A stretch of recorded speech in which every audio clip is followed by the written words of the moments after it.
Okay, hopefully that's audio working, and hopefully we are live. Maybe. Oh, one viewer. 5 viewers. Oh, I have people. Let me know if you can hear me, see me, if this is working. I went live in a slightly different way this week to last week.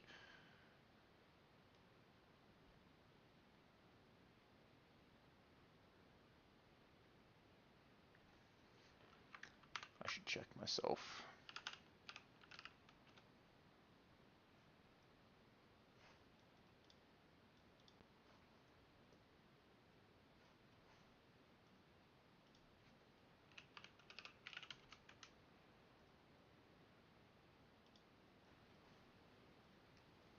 Okay, cool. I can at least see myself. That is good.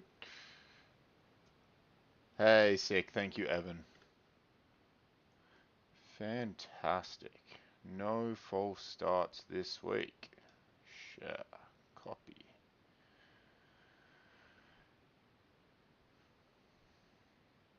Super early. Cool, we got heaps of time. I'm going to chill. I'm going to set some parts of the stream up and stuff like that. If you've got questions, chuck them in the chat. We officially will start at 5 past, but hopefully some people come in and we'll start doing some Q&A and stuff until then. For now, I'm going to make a Canvas announcement, send an email, send everybody an email, do all that type of stuff.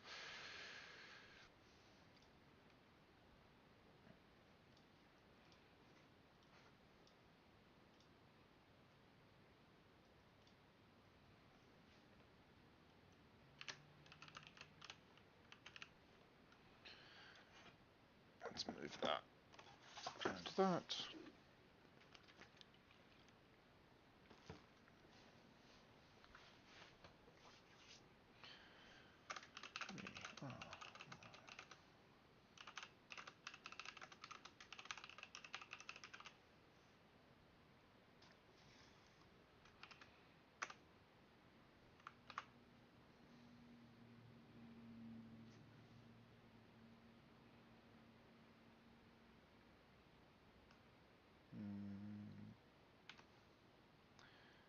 Send now.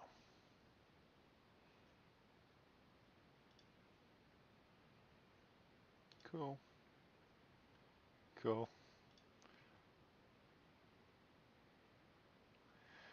Cool. And let's do that through Canvas as well. Announcements. And announcements. 5, 4, week 1.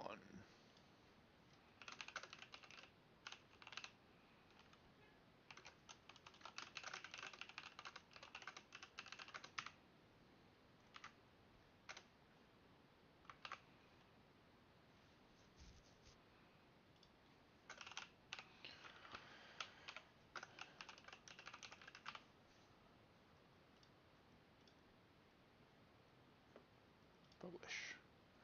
Alright, you're all going to get annoyingly pinged by me again.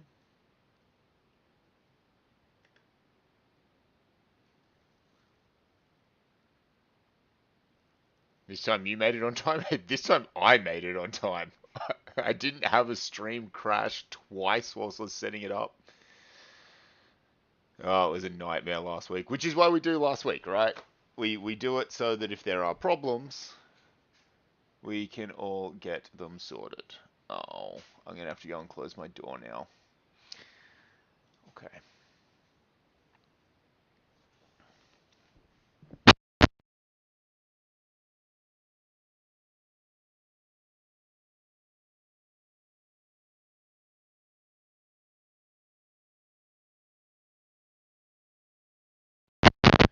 I am going to cook in here today.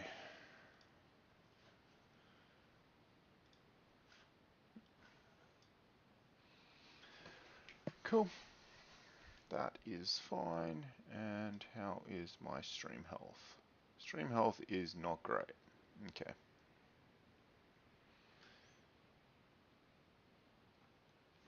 Hopefully it comes good.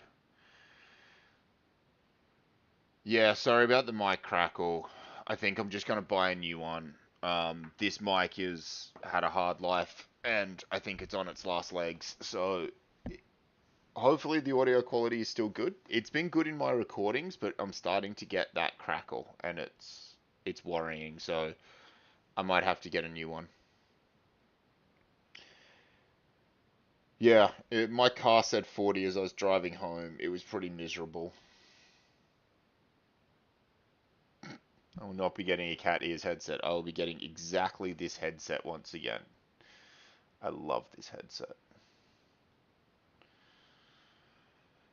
Oh, I gotta put the Discord link in the description. I haven't done that yet. Oh, is it already there from last time, actually? Is there a Discord link in the description? Or do I need another one?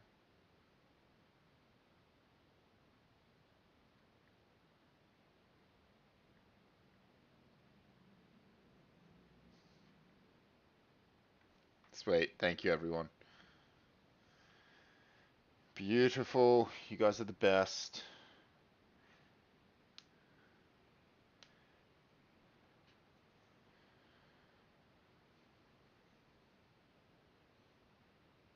Hey, Mouse. How you doing?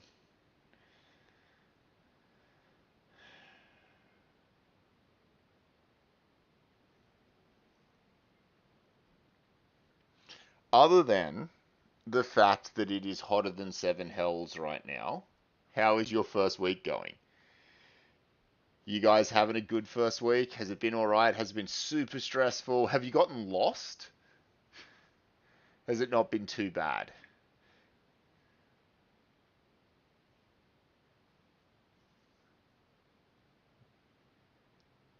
Oh, mosquitoes. Yeah, they've been nasty. Okay, other than the heat, and other than the mosquitoes, and other than getting lost, how's your first week been?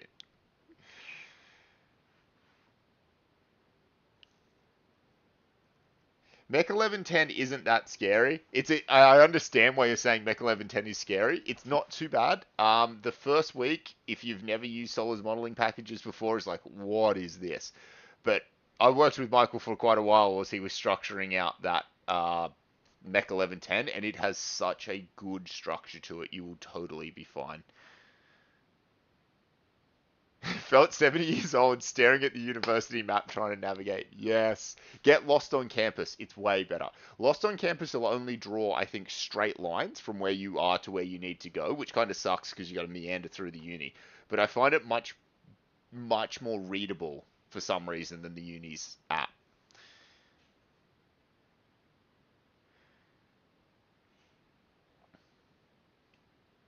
Maths is a bit scary. Yeah. You guys would have.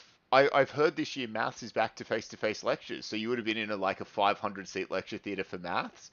It's a thing, right? It's a thing that when I was a first year student, yeah, we had a bunch of big, huge lectures that you'd walk into, and over the last couple years, it hasn't really been a thing. You guys actually get a cool, big, massive lecture again now, which is awesome.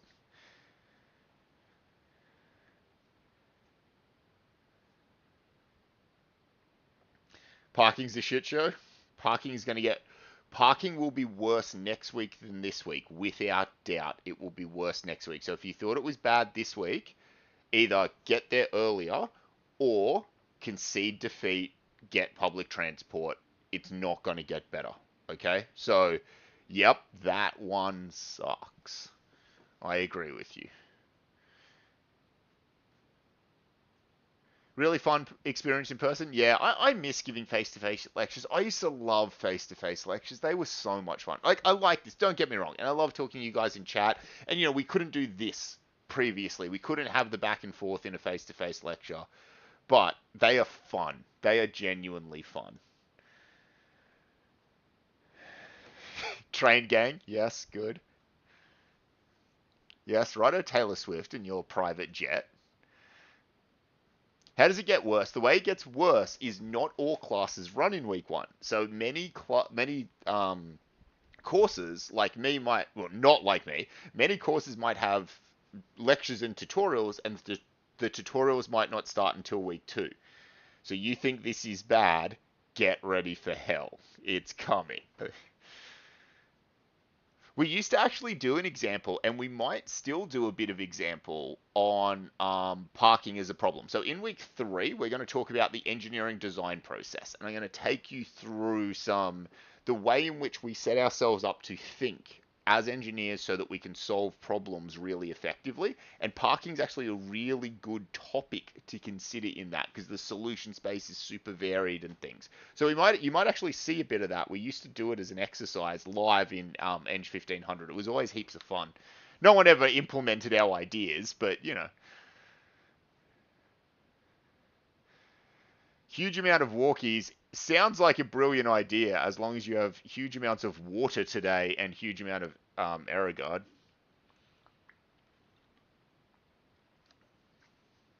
What's going to be in for week 2 in 1500? You're going to do models and assumptions. So as engineers, when we look at the world, we see the world as it is, but what we often need to be able to do is design things, build things, understand things in a way that we can optimize within them. So what we do is we take the real world and we turn it into a model, an equation, something like that, and then we can optimize and solve and build within that.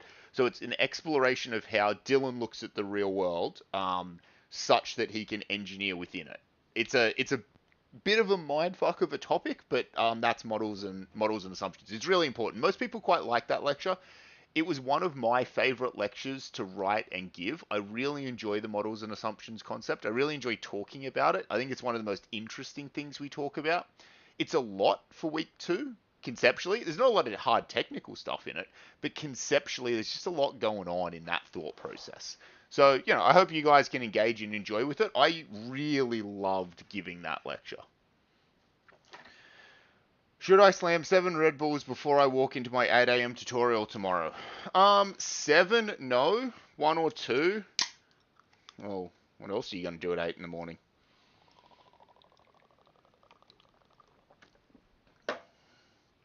Did the mosquitoes go away? Yeah, they do. Oh, they don't totally go away, but they decrease significantly. In a couple of weeks, when the evening temperatures drop off, the mosquito life cycle will slow right down and they won't be anywhere near as bad. But this is the worst they've been in a couple of years. This isn't just mosquitoes are bad at UON. This is probably the worst they've been since COVID. They're really nasty at the moment.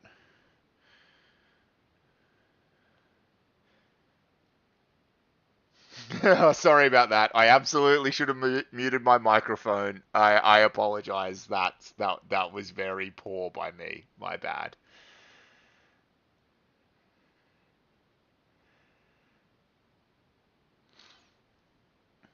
How are we doing? 2 minutes. If you are here and you're chilling out and you're waiting for 5 past, so we always start our stream officially at 5 past. I'll always do a bit of back and forth with you guys in the chat until then. So if you have any burning questions, if you want to know anything, if you've got a question for me, please ask it now. Because I'm just talking trash with my stream at the moment. We'll officially start at 5 past. If you are not currently in the Discord, the link is below. Get in the Discord. You need to be there.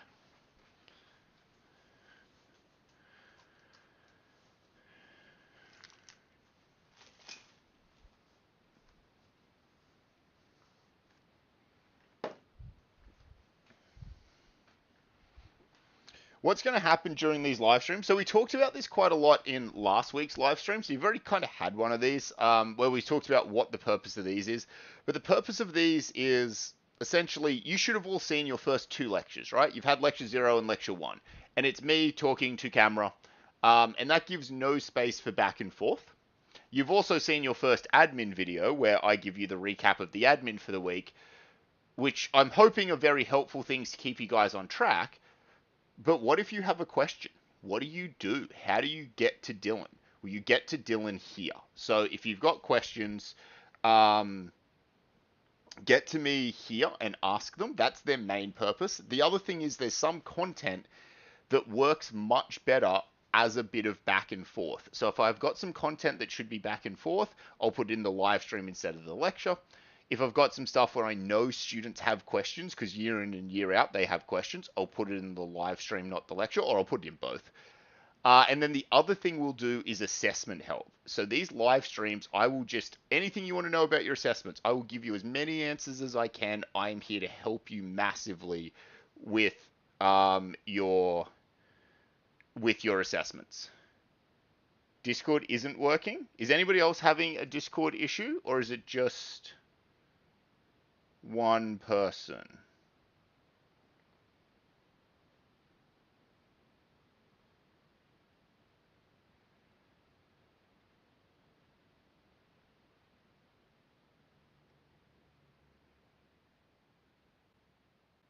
Taking its time to load. All good.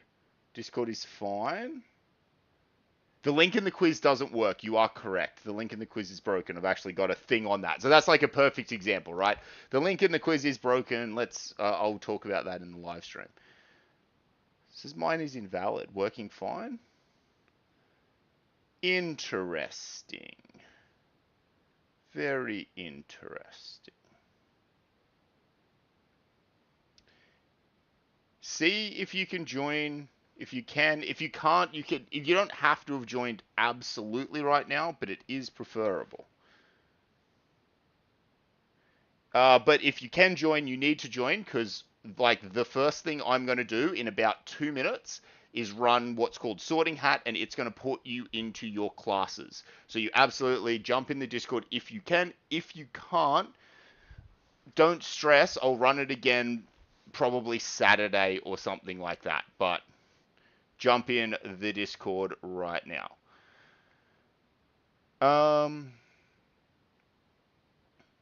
Is it correct that attendance is not necessary in these lectures? That is correct. Yeah, all right. Let's get into this. So I'm going to run this thing right now. James, are you in the stream, by the way? I don't need you, but just out of curiosity. Can I sort?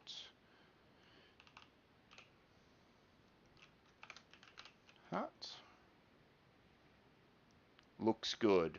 Starting to sort. Okay. Cool beans. All right. This is something that's going to run in the background. It's going to take about 20, 25 minutes. And in about 20 or 25 minutes, it's going to do something really cool. And we're going to talk about it then. All right. Let us get started. Welcome to your first ENGG1500 lecture live stream thing. It's not actually a lecture. You've already had your lecture. You should have already watched your lecture. This is our live stream. So this is my opportunity to come in and talk with you every week, do a bit of back and forth, help you out with anything that you're missing, get stuck in and talk to you. And you can talk to me and I can answer your questions. This is where all the value sits, in the back and forth. But also, if you don't want to be active in the chat, that's totally fine. There's absolutely nothing wrong with that. I know a whole bunch of people use this live stream essentially as a podcast. They're cooking dinner right now. They're walking the dog. Please don't walk your dog in 40-degree heat. It's really not good for them. But, you know, they're doing other things in their life. They've got their earbuds in. They listen to this. That's totally fine. That's a completely acceptable way to engage. But if you're somebody who engages better because you chat, cool. Jump in the chat. Absolutely happy to chat with you as well and answer all your questions. That's the point. Why do I do lives instead of actual lectures? I do actual lectures. So you have a pre-recorded lecture. In fact, you have 2 of them. You've already been sent them. So you're meant to, I know you won't all do it, but you're meant to watch those and then come to this. And if you're like, Dylan, I don't know what the hell you were talking about for like 20 minutes in that lecture. You completely lost the plot. Cool, we can figure it out. So you'll get to know these things as we go through the semester. But I want to start out by giving you guys some a bit of a compliment. You've done well. Week 1 is a little bit hectic, and your attendance has been really good. Your engagement, on average, not everybody, but most of you have been fucking fantastic. Showing up to class, getting there on time, or at least almost on time. You know, engaging as much as you can. And that's important because your tutorials are the make or break part of this course. If you've already been, which most of you will have, you will realize that that's where the meat of this course is. It's all in the tutorial. So make sure you use those 2 hours a week. Cool. Is it reasonable to not make notes for ENGG1500 lectures? Totally. I wouldn't really expect you to be making notes in my lectures. They're more conceptual than details. You'll very rarely be required to memorize something. If you have, I've gotten this question a whole bunch of times. Sorry, my mic is acting up a little bit. Hopefully that's better.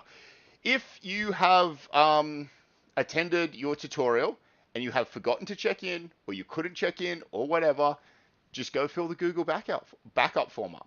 That's what it's for, all right?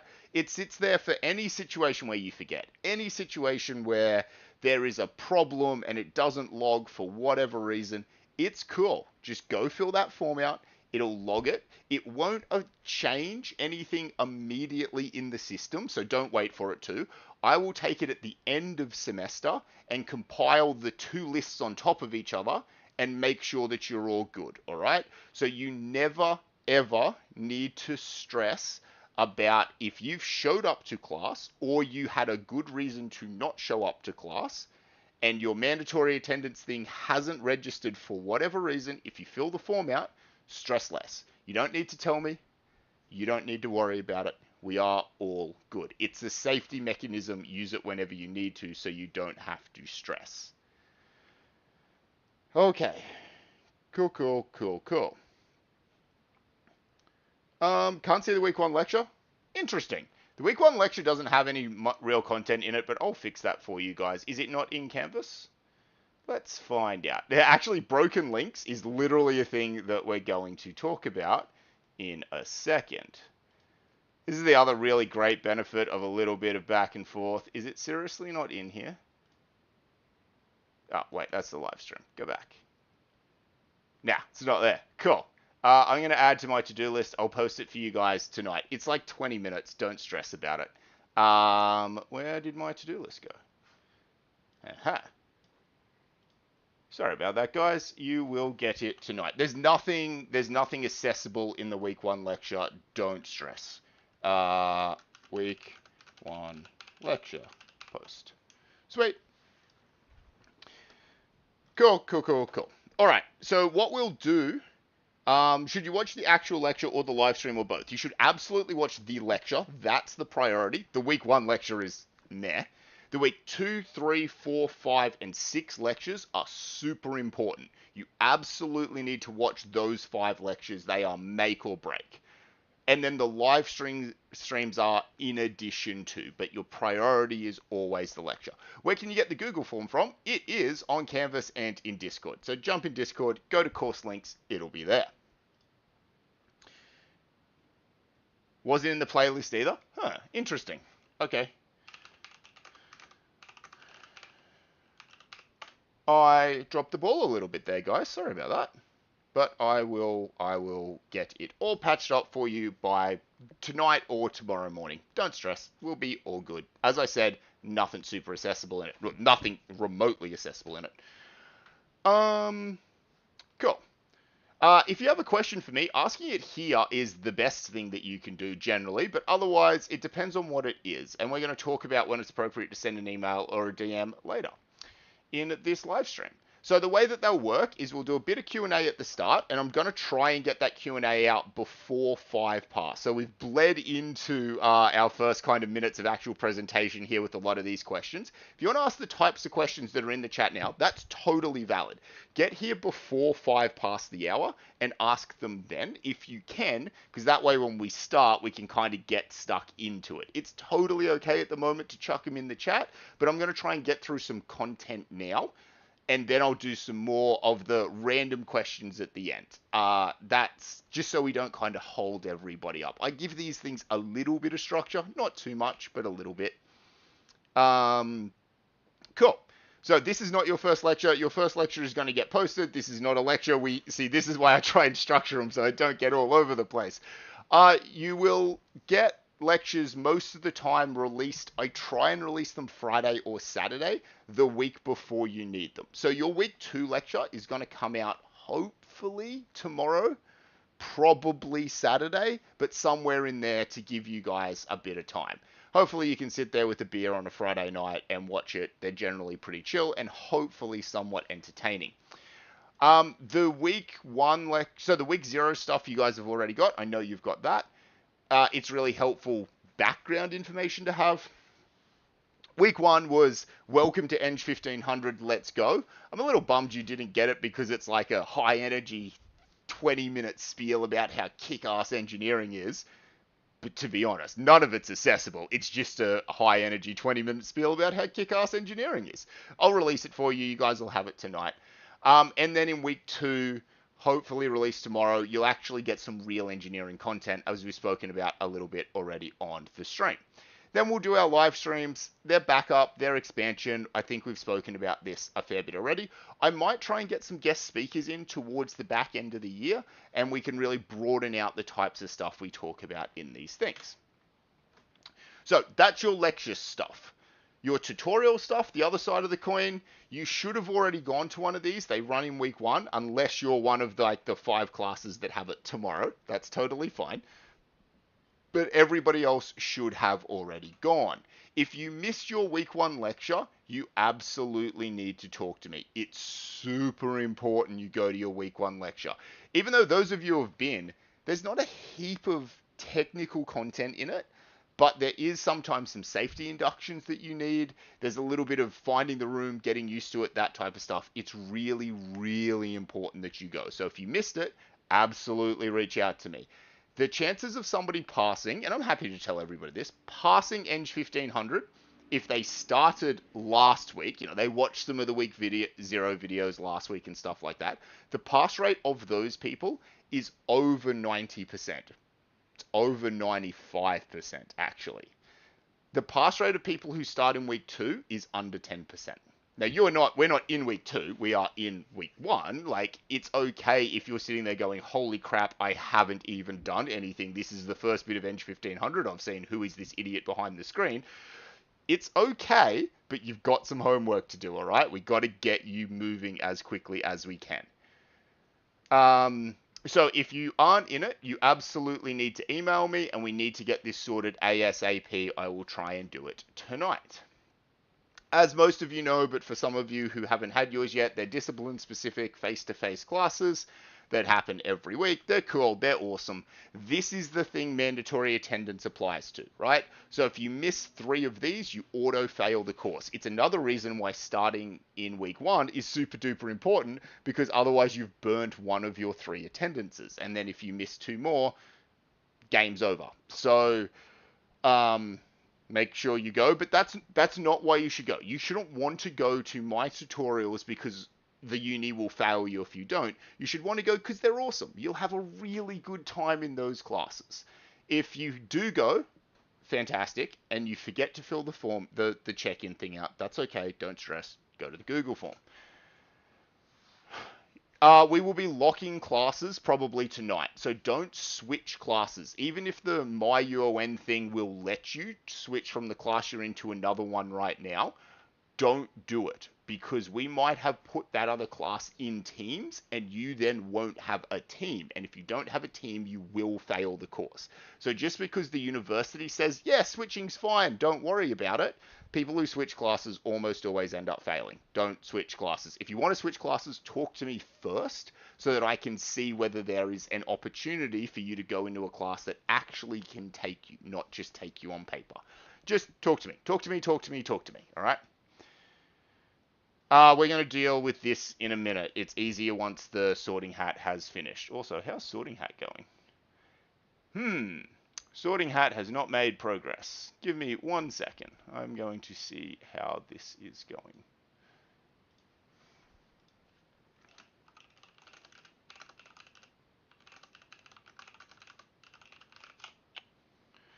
I'll get back to you on that. All right. Induction. So if you've been to your face-to-face class so far this week, or you've got one tomorrow, you will hear us talk about inductions over and over and over and over again. If you haven't done them, you absolutely need to do them. There's a video for it. Go and watch the video. Whenever there's something super important I need you to do, I'll almost always make a video for you, so go and do it. Don't forget. Just don't forget. Depending on who wrote the induction, it may or may not give you helpful feedback. So some people get a little bit stressed when they're doing the induction and they can't quite remember what all of the answers are. It turns out if Dylan wrote the induction, when you answer all the questions, whether you get them right or wrong, you hit submit quiz, and it will bring up all of the questions and the answers you gave. And if they were right, they'll be green. And if they're wrong, they'll be red. And then highlighted will be the correct answer. Because I obviously want you to know this information and get it correct. So just do the induction. And if you don't know, do your best. And then look at the answers at the end. Okay? Then that's how inductions work. Please get your student card. It's super important that you have a student card by week 2. We need to scan them and stuff like that. Do not wait to the morning of your class and think you're going to get a student card. You've got to go through a bunch of steps so that you can get it. Is there only 2 inductions for ES126? Yeah, there's 2 online inductions for 126. There's 1 induction for EE103A. There's a couple inductions for ABEW, which you would have heard about today or yesterday in your classes. And I don't think anybody else has an online induction to do. Cool. We will, bar you from entry next week if you haven't done these. They're not hard. They're super duper easy. If you're confused, go and watch the inductions video after this, all right? Because if you're confused by the spiel I just gave, then you've missed more than the amount of information I'm going to be able to give you here. So go watch the inductions video, open it in a new tab now so you don't forget. You'll be fine. Make sure you've done them. Make sure you got your PPE. A weird thing came up this week, completely unrelated to ENGG1500 in any way. There was a little bit of a bug. I had a chat with Lloyd. For those of you doing Surveying 1200, which is just the civils, the surveyors, I don't know, maybe the enviros. There's only a small subset of the class. There was a bug with the Canvas site, and you couldn't access the video version of the induction or something like that. It's been fixed. We got it fixed for you. So hopefully that bug is now fixed. Can't just sign in through student ID. Through your student card that we scanned, yes, we can. We don't write student numbers in because it takes too long, and we have to verify your identity. We're required to. So we need to cite something with your photo, your name, and your student number on it. So you could pull a license out and then we can cross-check you in Canvas. It takes like 5 minutes a student. So we don't play those games. Get a student card, all right? It sucks. It's going to suck to get one, but that's why I told you guys 2 weeks ago to get them. So just push through it. You'll be okay. Cool.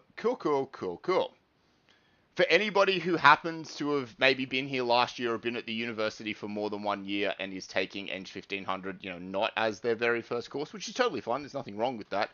You have to do your inductions every year. They don't roll over. They are every year, every calendar year, all inductions are reset. I have to redo all of mine. You have to redo all of yours. So if you did them last year, you still have to do them again this year. There is no induction for software. That is correct. Didn't have your card for today's tutorial. That's okay. This week doesn't matter, but we tell everybody so that they've got it sorted for next week. Sick. All right. Another thing that you should all know, but let's recap it really quickly because there is also a bug in it. Assessment task. You all have one. It's super easy. It's the easiest 5% of your life. Who's already done it? A bunch of you already done your assessment task?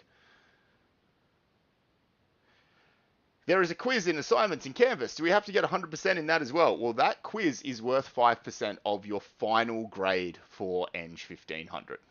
Doing it now? Sure, cool. Is it the true-false quiz? Yes, it is the true-false quiz. True. It is the true-false quiz. It's super easy. Its job isn't to stress you out. Its job is to say things like, hey, do you know you're going to need a student card? And you go, yes, I do know that. And I've gone and gotten it, and I'm all good. Do you know you need to do some inductions? Nope, didn't realize that. Holy crap, better go and do the thing. That's the job of this quiz. I need you to go and do a bunch of life admin. Get student cards, get PPE, do inductions for those it's relevant to. If you're a software, you have to do very few of those things. But, whatever. Sign into Canvas, sign into Discord. I wanted you to do a whole bunch of grunt work, essentially, right? And I'm going to pay you for doing that grunt work by giving you 5% of the course because you beat a professional engineer and you did the shit you were supposed to do. My job is to teach you professionalism. A good part of professionalism is doing your admin tasks. These were admin tasks for you over the last couple of weeks. You do them, you get paid in marks. That's how the exchange rate goes here. So that's the purpose of that quiz. If you didn't get 100% in it, do it again. So if you come through and you didn't have your student card yet, so you answer false to that, and you get that question wrong, you get 11 out of 12, whatever, cool, that's all good. Get your student card, go back, do the quiz again, get yourself 12 out of 12. The reason you have unlimited attempts is to give you an incentive to actually get 100% by doing all the things I want you to do. Cool. We're going to talk about assessments at length at the end of this live stream. All right, so I'm going to go through a bunch of stuff and we're going to end on assessments, and we're going to spend quite a lot of time on assessments. So if you have assessment questions, that's cool. Chill, we'll do them at the end. I am aware, I have been told that the link to the Discord in the quiz is broken. I have tried to fix it. I can only kind of fix it. The link to the Discord is in many other places. We're going to talk about broken links in an issue, but I am aware of this one. We've been over all of that. Cool. And this is not your inductions. Every now and then somebody gets confused and say, yeah, I've done the induction. I did quiz 1. Quiz 1 is not the induction. They're separate things. Everybody does quiz 1. Some of you do inductions as well as quiz 1. The YouTube link under this live works. Yeah, sweet. So if you're not in Discord yet, there's a link down below. You can join it right now. You should be fine. Let me.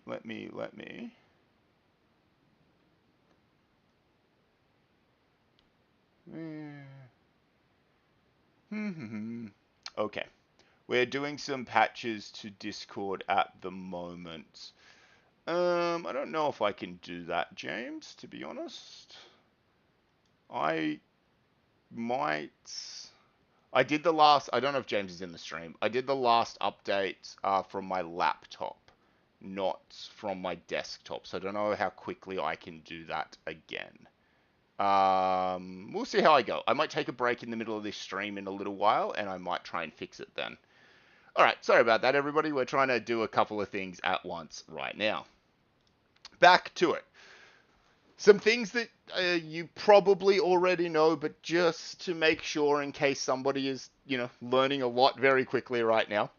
The ways in which I'll be sharing information with you and stuff, the resources that you have available, is obviously the YouTube channel, which will have all of your lectures and stuff like that in it. The thing that I should address when talking about YouTube, both right now in the live content and any of the pre-recorded content I have on YouTube, is not and never will be monetized, okay? I do not get a single cent from this, and I never will. And I say that to you because I want you to understand that the reason my content is on YouTube is because I want the best student experience I can give you. And I believe in every possible way, YouTube is superior to Zoom for doing large lecture content. So that is why I use YouTube, not because I'm getting a kickback at any stage, and I never will. And thus, if you would like to block the ads on this, go for it. You're not taking any money out of my pocket. Feel free to discuss the blocking of ads as you will. We've spoken about this. The ENGG1500 certified reaction. So, I'm not going to put... I don't know how I can show... I don't think I can show this easily at the correct scale. But there is a reaction. So, I should roll back a step. I apologize. In Discord, when somebody makes a post, it is possible for you to react to that post. Often it's a thumbs up or something like that. That's cool. Do it. Use it. That's fantastic. There's a custom reactions also exist in Discord where you can put your own pictures in and things like that. You guys aren't allowed to import your own custom reactions in. That's one of the things we do in the server. But there is one that exists, which is a green tick, and then it becomes ENGG1500 green tick. This is me. I am the only person who can give that reaction for the first time. You can like upvote it, but I'm the only one who can give it. Why does it exist? It exists, and I've already used it a few times, where a student asks a question and then somebody responds to that saying, I think this is the right thing. If I'm reading it and I see that response and I react to it with my special ENGG1500 agrees with this statement, you can then you as another student can take that statement as fact. Dylan agrees with that point. That's what it's for, okay? ENGG1500 certifies this message. So I won't always then come in and give another reply. If somebody's already given a fantastic reply, I'll just give them my stamp of approval. Another thing that you guys might want to know about Discord is you can paste code in it, which is super, super handy. As long as you put your couple of these things around your code, it will put it in and it will format it for you. So if you're doing a project where you're coding, super duper helpful. By all means, use that. Oh, that's a reminder me to boost the server if I haven't already, which it looks like I haven't.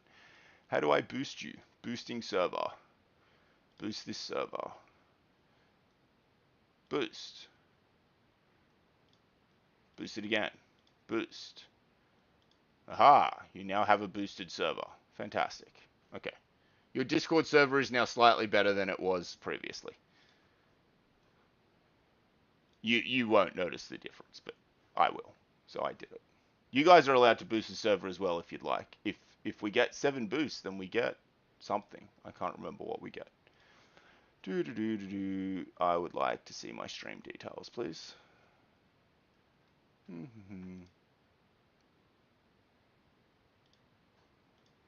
Cool. Excellent. Canvas. All right. I've had a couple of questions about Canvas, so I will just bring it up super duper quickly. In Canvas, go into ENGG1500.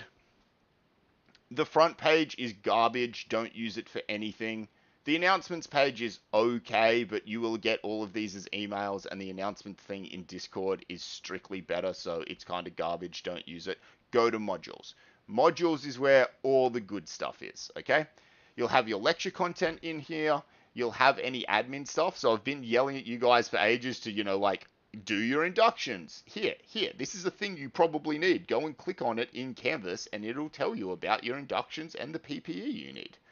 God, I hate this. There's no good back button in Canvas. Here's the Discord link and stuff like that. There are some parts of Canvas that I haven't made available yet. Stuff like writing help will become available in the course when we get to that.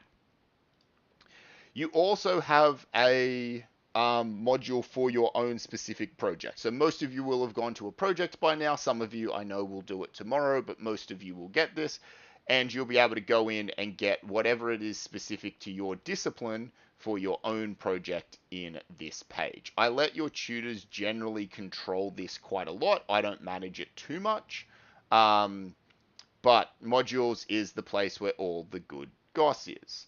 The other thing that you might want is assessments, which I'm going to go into student view for you because it displays quite differently.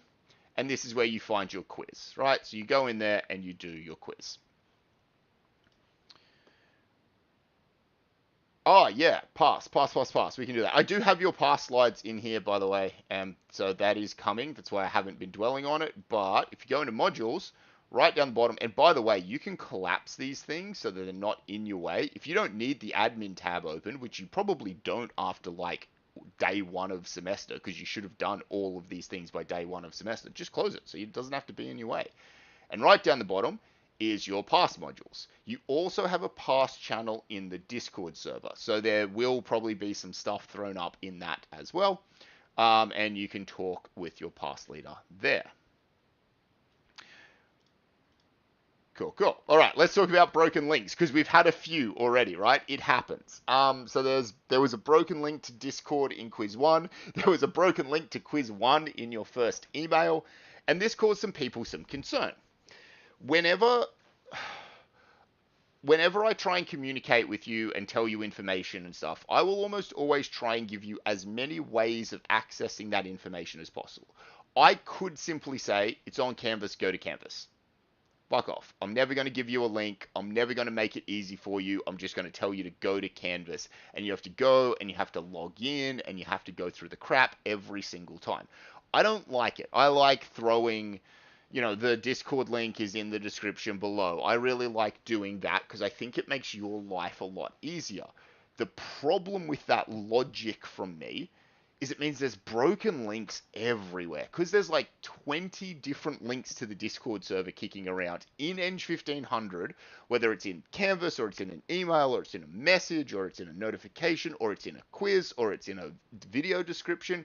So if a link breaks, I have to remember to manually update it in like 20 places. And I forget sometimes. And I'm really sorry about that. Or sometimes there's a link that does work and then it stops working. So I verified when I sent that email about, hey, click here to do quiz 1. I verified. It absolutely worked. And then somebody's like, this link doesn't work. And I was like, yes, it does. Oh, crap. No, it doesn't. I don't know. I don't know why it broke, but it broke. It happens. Sorry. I know it sucks. But what I want you to understand is it's never the only way to access the information. It's just a speedy way of accessing the information. The information will almost certainly be in another place. If you just dig a little bit, you'll find it. And hopefully it's always in a logical place. Sometimes I send you links because things are hidden in not very logical places. But it'll never be the only way to get to content. That's a little bit scary if the only way to get to content is a single link. So generally, I'll have quite a few of the links in quite a few of the places, which I hope you appreciate and you think is good, but it means broken links are inevitably going to happen, and I am sorry about that. I think we've covered all of this. Yeah, it's an as well as, not an only. One of the nice benefits of Discord is like, I put the same announcement about quiz 1 in both Discord and as that email that you would have all gotten from Canvas. 2 days later, somebody told me the link was broken. I can edit the announcement in Discord, but I can't edit the one that got emailed to you. So it's a little bit challenging in a bunch of the university systems. The quiz question that's got the broken link in it, I can't edit that because you've started the quiz. Somebody started the quiz, and now I can't edit it for people who've started the quiz, which kind of makes sense from fairness, but it's a little bit tricky. So, again, Discord for the win. Its flexibility just makes life so much easier. Cool. Okay. The Hotmail address you made when you were 12 doesn't count. Dylan made a Hotmail address when Dylan was 12. Dylan used that up until he got to university. It was absolutely not appropriate. It was required. Discord says messages failed to load for you. Yeah, cool. If you look up the top left, you should be able to see registration. If you click on that, you should be good. So, if I exit out of here, I go to registration, and I close that, just to be sure. So right here, you should be able to see registration and nothing else. You won't be able to see any of this. Click on registration, and it should come good. And then you should be able to type into there, and then it should sort itself out. That is weird. That whole messages failed to load is because it's trying to take you to a channel you don't yet have access to. It's a little bit annoying. Okay. You have to type your student number in to register. Correct, you do. All right, so a little bit on emails with Dylan. Many of you have been really good at this, and you've been sending very good emails with all of the information, your class, a nice description of what your problem is and whatever. And I've been absolutely loving you for it, because I'm doing most of my emails at about 11 o'clock at night at the end of a 13 to 14 hour day. And that's fine, I know what I'm getting myself into. And when you send me one of those emails, I'm like, this is a beautiful, easy thing for me to answer. I'm happy to be doing my job here. Some of you are not sending those kinds of emails, and it's a little bit tricky. So some of the things you probably need to know is I'm answering 50 to 200 emails a day on average at the moment. At the moment, it's closer to 200 than 50, which is fine. But I don't remember you. I don't remember you from 2 days ago when you told me one piece of information. So I need you to put everything you need me to know in a single email. The other thing is, if you're replying to an email I've sent to everybody, then there's probably 80 or 90 people have replied to that email, and you are somewhere in that chain. So if we're having a back and forth chain, you get an email from me, you send me a reply. On your end, there's two people in the conversation. On my end, there's 50. So just be aware. You might need to put more information into each one of your emails if you want a helpful reply from me. Okay? I'll do my best, absolutely. Just help me help you. Help me help you. The helpful things I need is full name, what project you're doing, and what your tutorial number is, which, again, if we can get the Discord working, is heaps easier. Something you all need to know. I'm not necessarily bothered by you sending me a Discord DM. If it's not official university business, like here's an issue with my assignment or something. If it's just a question, I'm generally happy to receive a Discord DM over an email because I've got too many fucking emails.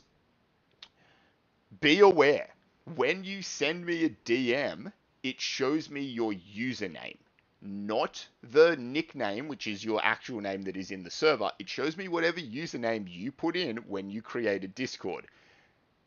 I will now know what your username is. I A, won't know your name, so please tell me your name. And B, is your name appropriate for your lecturer to see?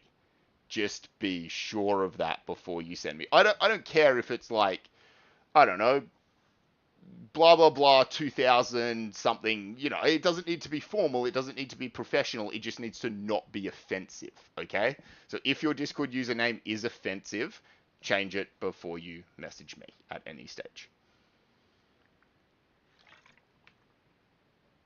Cool. I'm just scanning the chat really quickly.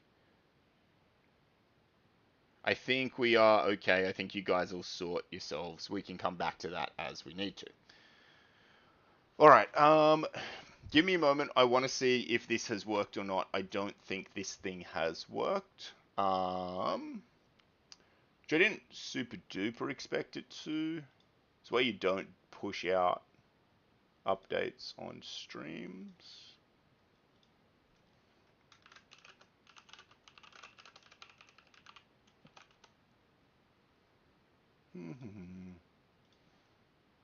Give me a second, guys. I've got my guy who actually built the Discord server. I'm messaging him right now. He might help me push this update out, and he might jump into the stream in a second.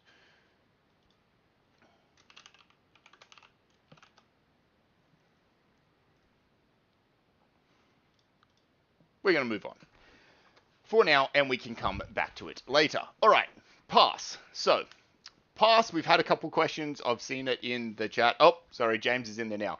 Hey, man. I updated the Allocate Plus most recently from my laptop, which I have here. But right now I'm streaming, so I don't want to pull an Allocate Plus list in. So I don't want to pull an Allocate Plus list in whilst I'm on stream. I can do it on my laptop with, 5 minutes of dead stream if I need to. So let me know, all right? Cool. Hey, everybody else. Dylan's back. So, Pass. Pass is here for the first time in ENGG1500. We've never had it before. It's a thing that exists for many courses at the university, and it's never really made a huge amount of sense to have it in ENGG1500. But Emma has done a lot of hard work to convince me that she thinks she can add a bit of value here. And I believe in her, so I've given her the benefit of the doubt, and she's going to get the opportunity to run Pass this year. So she sent me some slides. I think they're the generic Pass slides. I'm going to talk through them. The horrifying thing to ever do in your life is send somebody slides and then have no control over what they say when they present them. So good luck with this, Emma. I haven't really looked at these slides, so you're going to get my first impression. I just chucked them in. So Pass is a thing. Cool. They're nice, pretty slides. Good looking slides. Why attend pass? 1 hour of pass equals 3 hours of independent study. Maybe?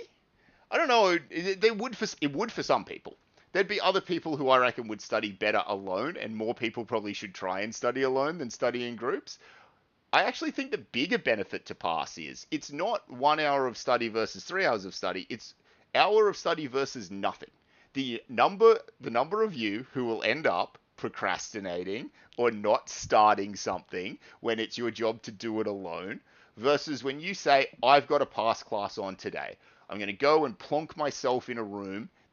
Everybody's going to be talking about doing the course. You will actually spend more hours studying in this case. And you don't have to go to pass for this.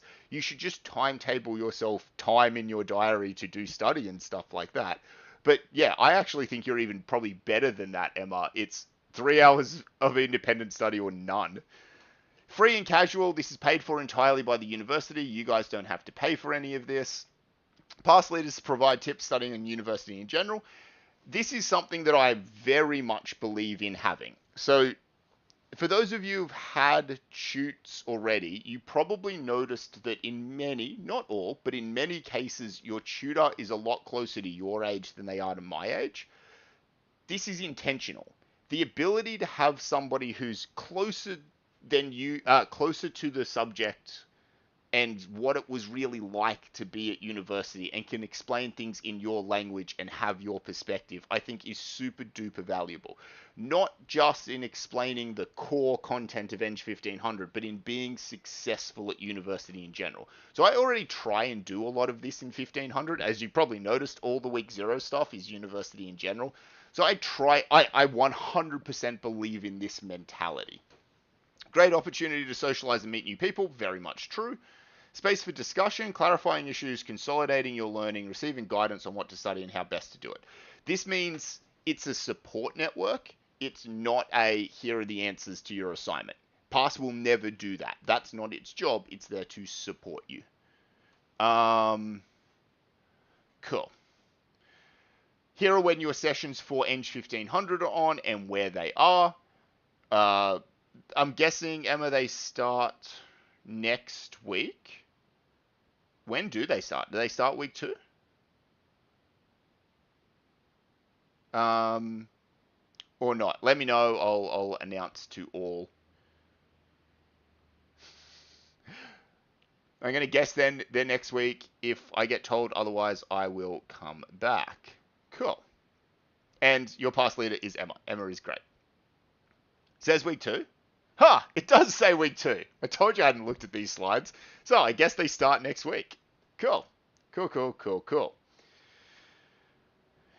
We've already seen that there's the modules in Canvas, so you can go there. M controls them. And yeah, I think that's pretty much all there is on it.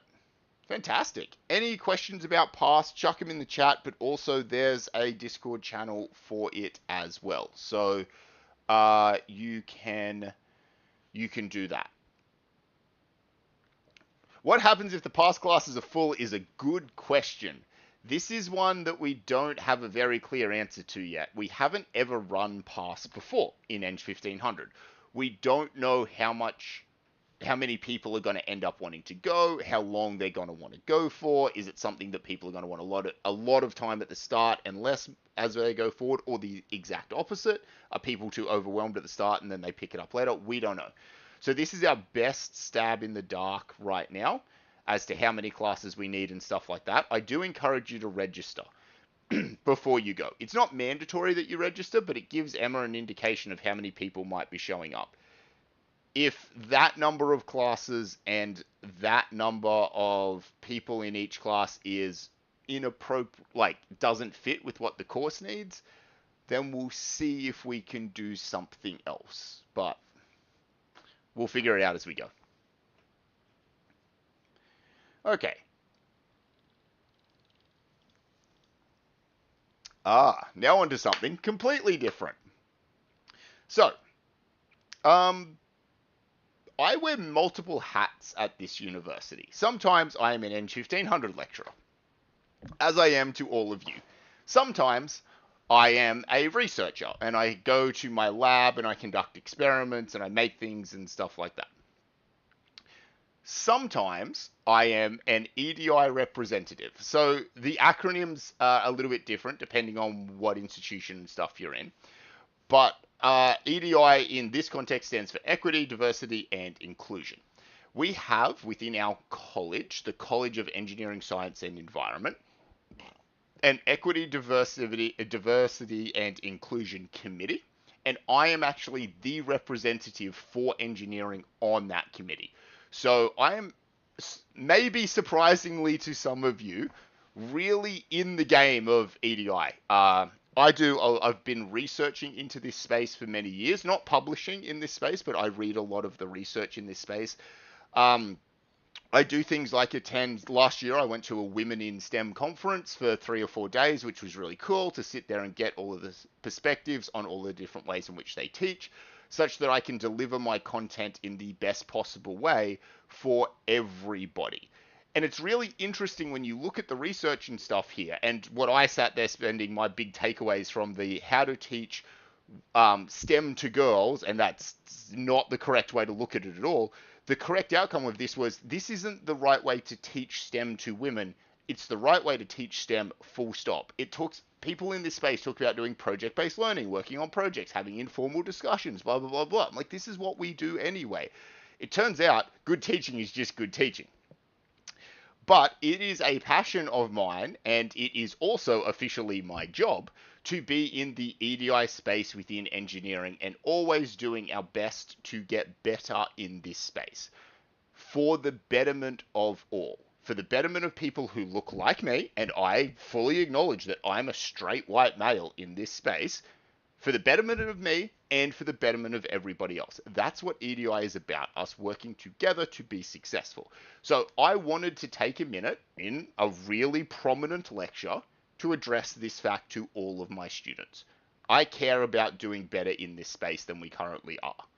We have a lot of things that we can do better. Some of them are big things, some of them are small things. We've got a bit of a mantra.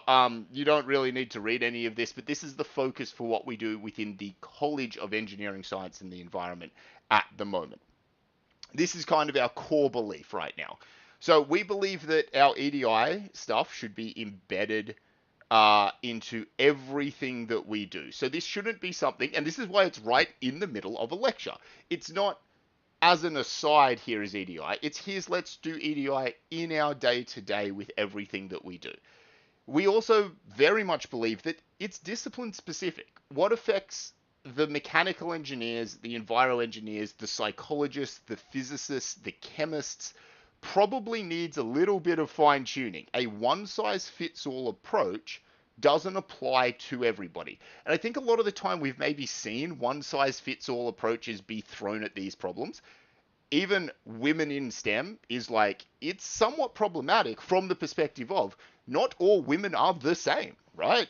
And so generalized approaches, they often need a little bit more nuance than that.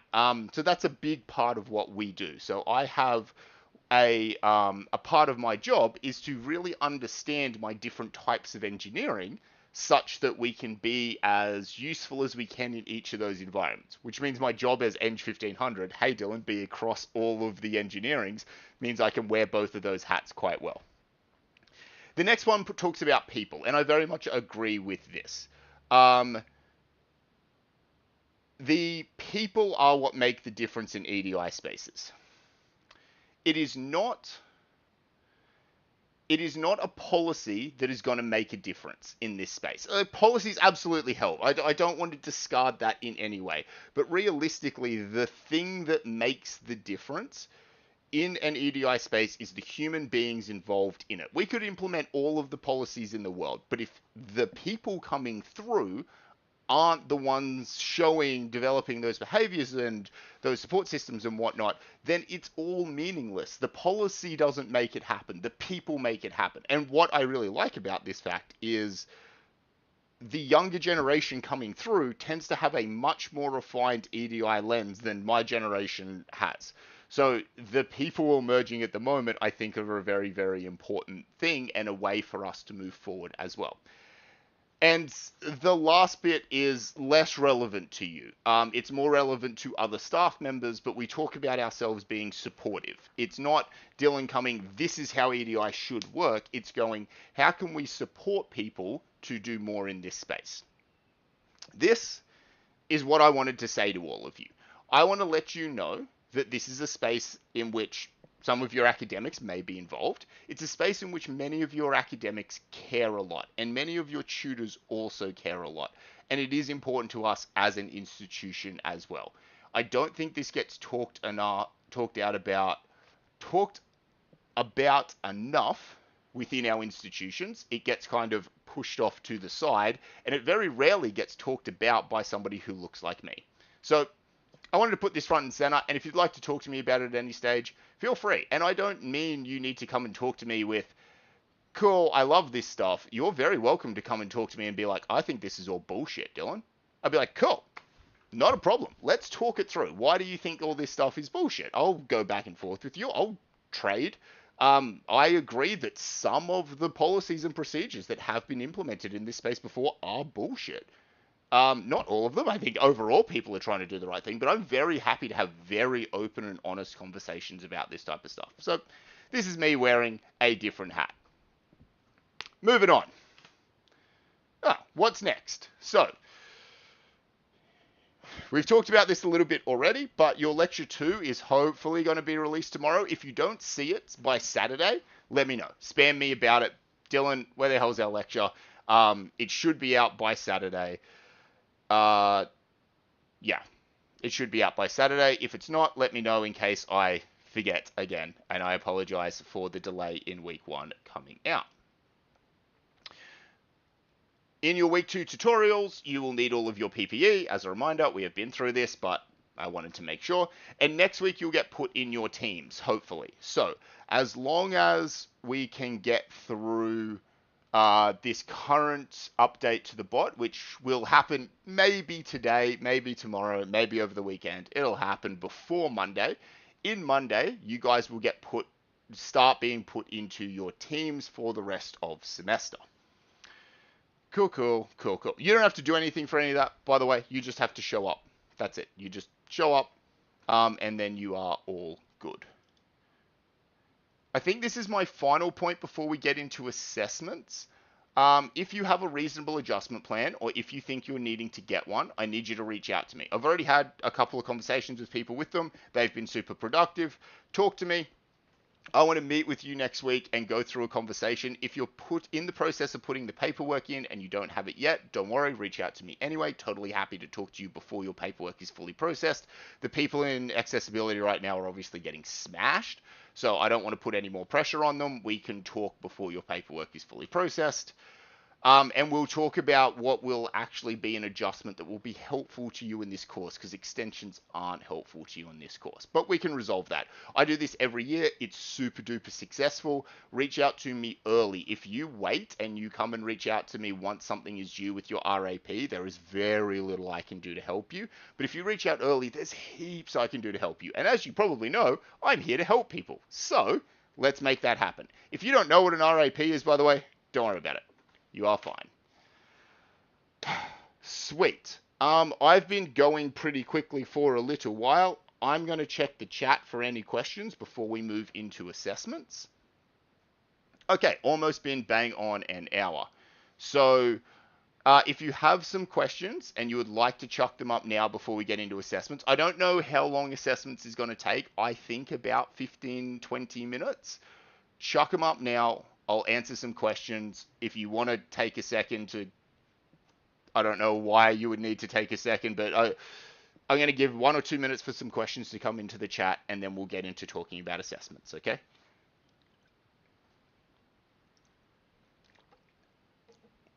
Are there any in-person lectures? Not for this course. Maths has gone back to in-person lectures. Surveying 1200 is in-person lectures, but none of the rest. Definitely not for ENGG1500. What's the best way to catch up or missed work or information, and where do we find it? It's extremely hard to catch up if you weren't in the room. You can go to Canvas, you can go to modules, you can look at what's there. but we run face-to-face classes, and we try to do the best experience in the room. So we do as much experiential learning as possible, which means if you're not in the room, it's extremely difficult to catch up. But the best thing you can do is go to Canvas, go to modules, read through what was there. That's your best solution.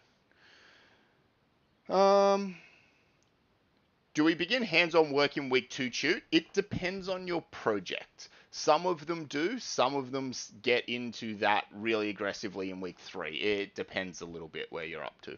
You'll do more in 2 than you did in 1 regardless. How much of it is, and it depends what you define as hands-on work, but it might be week 3 before you pick too many tools up. All the engineering classes are full. What do? Email me with who you are, what your degree is, and I think that's it. Enclosed shoes, only PPE needed for surveyors. That's all you've been told. I'm going to tell you something slightly different tomorrow, but that's okay. Yeah. If you just rock up in enclosed shoes tomorrow, we're going to have a bit of a discussion about what you do and don't need. You don't need the full workshop access. We'll discuss it tomorrow. Just have enclosed shoes. You'll be all good, man. How will the teams work? How many people in a team? It'll depend a little bit on projects. The optimum number of people to have in an ENGG1500 team is 3. However, if we put you in teams of 3 right now, because people drop out and move around and stuff like that, that often results in teams of 2 or 1, and 1 is bad. 2 is okay. So generally, the best starting number is 4.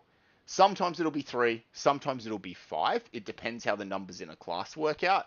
But about 4 is normally what we're aiming for.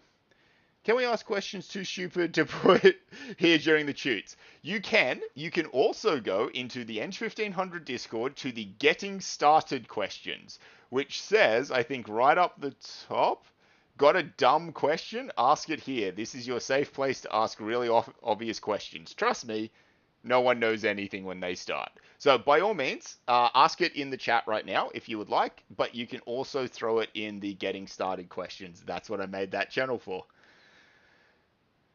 Was there a tutorial this Monday? Yes, 100%. You really need to have gone. If you missed it, you need to let me know. Can't register Discord, says it can't edit my nickname. That's weird. Have you got some weird settings set? If not, email me. That's extremely strange. Do Doc Marten boots count as composite toe? No, God no. Composite toe, if you spent $400 on a set of boots with composite toe, then you have composite toe boots. If not, you do not. Just buy steel caps. If you don't know 100% that you have composite toe, then you don't have composite toe. EDI stands for Equity, Diversity, and Inclusion. Because I missed the Monday tutorial, no, not enroll. Yes, go to the Friday tutorial, and then go to the Monday next week. You need to get into our week 1 tutorial. Will there be teams for the whole year? Just the first semester. You'll be finished with ENGG1500 by the end of this semester, and then you'll take 4 brand new courses next semester. Too late to change tutorial classes? Email me about it, probably, but email me. If I can move you, I will. I just don't want you to get moved into a place that ends up hurting you. Do we need to bring PPE tomorrow? You don't need to. It's a really nice idea if you can, because then we can check it and say, yes, that's all good. I've pulled a couple people aside today and be like, they're not real safety glasses. They're whatever, or this is this, or this is that. You don't need it, but if you have it, it's really helpful to check. No, do not show up to a Monday 8 a.m. class. Email me. If you're going to miss a tutorial in a couple of weeks, just chill for now. It'll depend on your project and where your project is up to and a whole bunch of different things. And depending on all of those different things, the correct course of action changes. So stress less right now, and in a couple of weeks, as you get 1 or 2 weeks away from it, talk to your tutor then, and they'll be able to help you out. If you were sorted into groups in your first tutorial, they probably won't change. You're one of the rare projects that do that. If I had to take a punt, I'd say probably the robot project did that. You will stay. Most classes haven't sorted them yet. I'm aware I'm not keeping up with the chat, by the way. I'm doing my best. Can we use the computer labs on the weekend? I Depends which ones. Okay, so there is the ATC, which is under the library. That's open 24/7, always available to students. You can always go there. It's not an engineering space; it's an everybody space, but that'll be open. The buildings probably will be locked on the weekend, so you won't be able to get into them.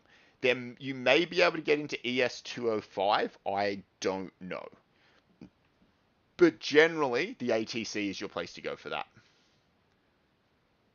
How will working in groups be organized, especially if you don't know anyone? Don't worry, you guys don't select your own groups anyway, so it does not matter if you know people or you don't.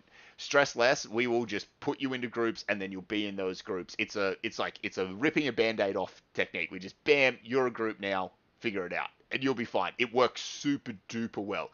It is without doubt the best way of making groups. I've been doing it for many years. Any recommended brands for PPE? Nah. I wouldn't buy the cheapest, crappest stuff because it's just uncomfortable, but I also wouldn't buy the most expensive stuff. Buy the stock standard mid-range things and you'll be fine. Was there a tutorial Monday? Yes, there was. And if we didn't go, does the one on Friday count? Maybe. Email me. What time is the Friday tutorial? Depends on what class you're talking about. Where do I contact you if I miss my tutorial? Email me.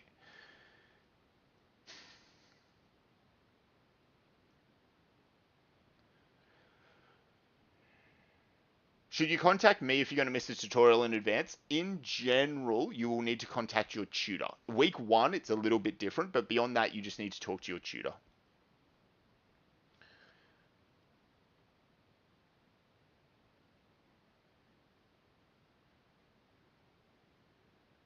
If you were sorted into groups week one, they're not going to change. Stress less. You're good. Yeah, we're going to talk about team dynamics and how to manage a team properly. It's actual lecture content in the course. So I will support you through that process. Don't stress. We also have extremely good ways on our end of managing team dynamics. Things like you won't be marked as a group. You might work as a group, but your marking will be individual, which means a team member can't slack and assume the group is going to carry them. And that just takes away like so many team issues. There's heaps of things like that. So we've got heaps of mechanisms in place to help you, and we'll teach you your own mechanisms to do well as well. What does Sorting Hat do? If I can get Sorting Hat to work, I'm going to try and run it again. Hopefully I don't hurt anything when I do so. What it does is it goes around and it looks at each of you and it puts you into, it assigns you your project as a role. So it looks at you, says you're a mechanical engineer, and it gives you a mechanical engineering role, which then will give you access to the mechanical engineering channels and then access to your own team channel within the Discord server. So every team will have its own channel that it can privately talk in as well, which is really powerful. It just something that we have to get set up. And it's quite complicated to get it to work, and then once it works, it's amazing. But it takes some doing to get set up. So we're working on it. We'll figure it out in the background. You guys don't need to stress. It'll all just magically happen for you. We just got to get it right.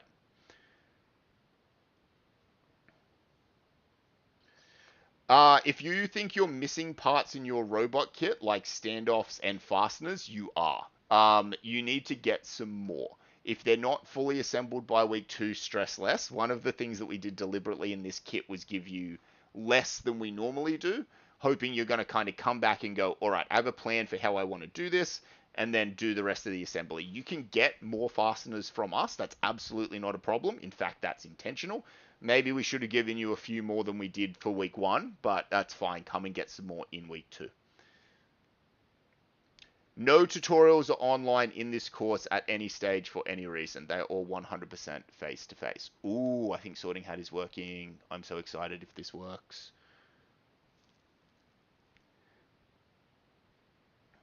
If we have a lot of actual workshop experience, how useful is it for our tutorial hands-on work?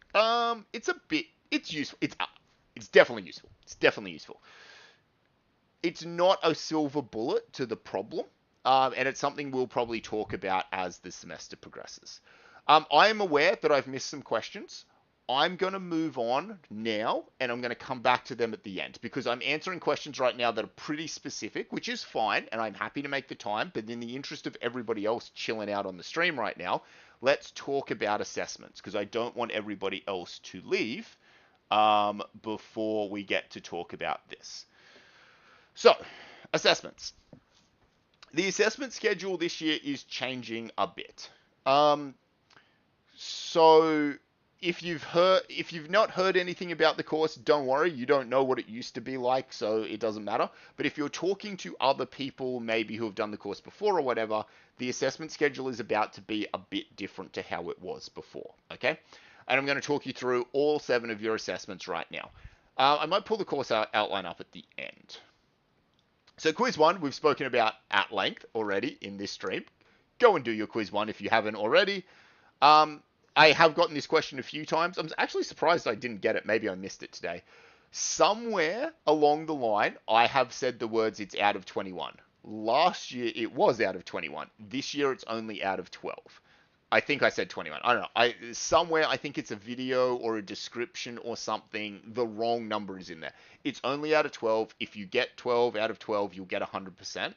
Canvas is currently should be displaying your grade as a percentage. So if you've got 100%, you are golden. Don't stress. My bad. I don't know where I say it's out of 21, but that is incorrect. I'm sorry about that false information. It is out of 12. In the quiz, one of the questions says go and join Discord, and there's a link in it. That link is kind of broken. It's kind of fixed. If you haven't taken the quiz before, the link is actually now fixed. If you're a complete newbie who's never started, the link is fixed. If you've started the quiz, if you've done it at any stage and you go back to retake it, the link will still be broken. It's how Canvas does things, which it's not the worst idea in the world, but whatever. The link is broken. I know. Sorry. Get the link from somewhere else. I think you guys all know that. Cool. Let's talk about your future assessments. Now, none of these have been released yet. They are in the course outline, but I'm going to talk you through each of them now. Assessment 2 is going to be your first report. It's going to basically say, write a report based on your first 3 to 4 weeks in your tutorial that would bring a new team member up to speed. So the way I like to pitch this to you is assume you're a whatever engineering you are, and somebody from a different engineering has gone, screw this, I'm out, I'm going to swap from my crappy engineering into this kick-ass engineering that these other people are doing. They've come to me, they've said, Dylan, I want to get put in kick-ass engineering. I've gone, cool, putting them in your team. You're getting them. All you get to do to bring them up to speed is give them this document. They don't get to see any of the modules that you've done in class, anything like that. Any of the stuff you learn in the first 3 weeks, your job is to summarize that, put it in a report that you could give to this new person. Now, you haven't learned any of this content yet. This is why this is like super premature to be talking about this. But that's going to be what it is. It's going to be write a report on the content you've learned in the first 4 weeks. Sorry about that on stream. That was not meant to happen. Cool. You're going to get 2 lectures. They're probably going to come out in week 4 and 5 on how to write as an engineer. Okay? So this week you'll get models and assumptions. Next week you'll get the engineering process. And then you'll get communicating as an engineer, how to write, how we write and why we write as the 2 lectures. So then you'll use that content that you've learned in your first 3 weeks of tutorials. You'll learn that. You'll use that lecture content. You'll bring it all together. You'll write a report. There you go. That's going to be your assessment task. Should it be done in Word? It must be done in Word, but we'll talk about that when we get to here. The purpose of this, me talking to you right now, is not to give you heaps and heaps of details about it.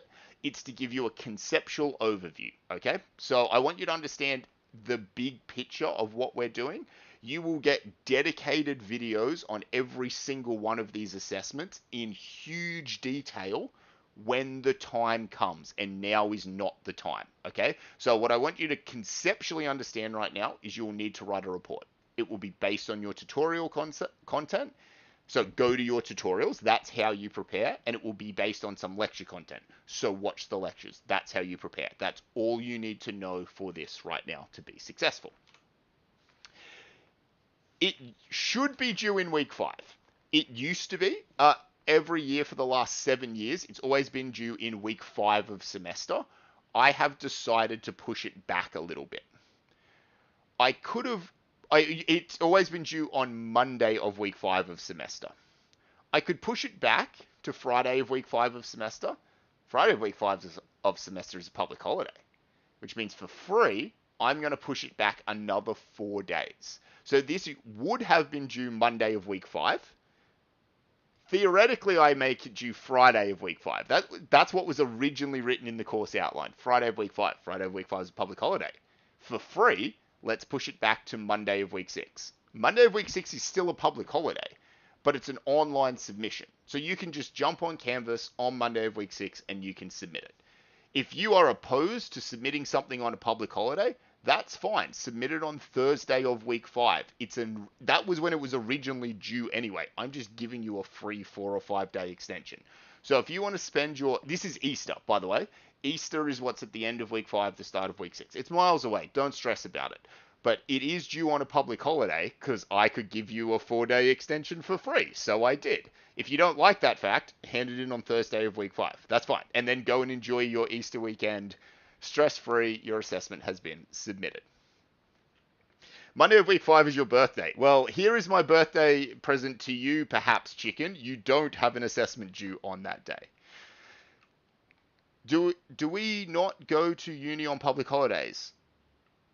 Correct. You do not go to uni on public holidays. You won't set foot on campus. I will be working, but no one else will be working. But you don't need to be on campus to submit this. You submit it through Canvas, so it's free. It doesn't matter. How dare I give you more time? I just give you longer to procrastinate and suffer in pain. No, it won't be due at 23:59. So all of my assessments will be due at close of business, which is 5 p.m. no matter what. All right. I do kind of understand the logic of the 23:59, but in ENGG1500 they're not, and they never will be. They will always be 5 p.m. to the second. If you are 1 second late, you are late. Do not ever be late. Do not ever think you can submit after 5 p.m. You can't. I never want ambiguity to hurt somebody. Somebody to be like, oh yeah, no, I can hand it in at like 7 or 8 tonight, and then get screwed over as a result. So it's a hard 5 p.m. for me. Just have them in there. I'll give you a fucking 4-day extension, but yeah, hard 5 p.m. All right. Some of those details I might get to. So we don't go to uni Good Friday or Easter Monday. Correct, you don't. You also, it turns out, super weirdly, don't go to uni on the Tuesday after Easter either, which is super weird. And there is more details coming about that. Stress less. I'll tell you more about that probably next week. I'll talk to you about that a little bit more, just so we don't get too derailed off the assessments conversation. I'm trying to stay on track. I know I'm bad at it. When you do this assessment, you will have a clear set of minimum requirements. So we will say, go and write this report. Follow all the rules and whatever. And then you'll get a strict set of rules that says it must be 10 pages or less. Not or more, or less. 10 pages maximum. If you go over by 1 line, you have failed the brief. It must be Times New Roman. It'll probably be Times New Roman. I don't quite know yet, but there'll be a particular font. That font will be specified. If you use any font other than that, you have failed the brief. And you'll have something like 10-ish of these mandatory minimum requirements, maybe like 20-ish, something like that. But they'll all be super duper clear things that you must do to make this report conform. These are the things that your marking is going to be heavily weighted on, so I'm going to be super clear about them, okay? So they will be there. It's not the be all and end all of the marking, but it's like a minimum set of objectives I want you to meet. And an on-time submission is required. So this is one of the reasons I did address the time of the submission. you will be able to go into the system and put a draft in. And it can just sit there, and that's fine. And then you can come back the next day and take your draft down and put draft 2 up, and then draft 3 up the next day, and then draft 4 up the next day. Never leave the submission portal empty after you've put your first draft up. Whenever time comes, whenever the due date comes, it will auto submit the thing that you have uploaded and is sitting there right now. Okay? So you have to have something in there when it submits. Do not play games with that time at all. Throw a draft in, and that way if you don't get your final draft or your final copy in time, and it just takes your last draft, cool. It takes your last draft. That's fine. There's nothing... That's much, much, much better than you not having something in the system, because if you don't have something in the system at the due date, you will get 0 immediately. Okay? Don't fuck with it. Put a draft in there. Can we do as many drafts as we want? Yeah, 100%. So you can only have one sitting in the system, but you can take it down, put it up, take it down, put it up as many times as you like. I'm going to try something I've never tried before. I've got this add-on, and I don't know how well it works, but it's an AI proofreader. And you'll put your draft up, and it'll give you a bunch of feedback saying, I think you've got some bad wording here. I think you've done this poorly. I don't think you've structured your equations correctly. And you'll be able to get that feedback, take it down, make all the changes, put it back. Get some more feedback, take it down, put it back until you get a version you're happy with. So I think I want you doing that. I haven't tested how good this AI thing is yet. I've got some question marks over it, but it's a tool, and I'm not going to hide a tool that might help you from you. So all of this happens in your assessment 2, and then the due date hits. And then immediately, I believe immediately, or at least one day after, your assessment 3 will start. In assessment 3, you will peer review a bunch of assessment 2 submissions. So when I said your job is to bring a new team member from somewhere else in ENGG1500 up to speed with what you've been working on in your project, that was not an idle threat. They will be the people who are actually reading your reports. So they'll get distributed randomly to a bunch of other people. And then you, as the peer reviewer, will actually pull out... okay. I'm going to do this in a slightly different order. You will pull out that minimum requirements that I talked about before. That is like, is it 10 pages or less? Did they use the correct font? Did they do this? Did they format their figures correctly? Did they do this? Did they do that? And you will go through that document and you will tick and cross. Super duper simple. And I'm hoping you tick every single one of them, because you know exactly what you're looking for. It shouldn't be hard. It should be ticks across the board, but it probably won't be. The reason I want you to do this, and then you will go through and you will provide, this doesn't matter yet. I'm going to get to that.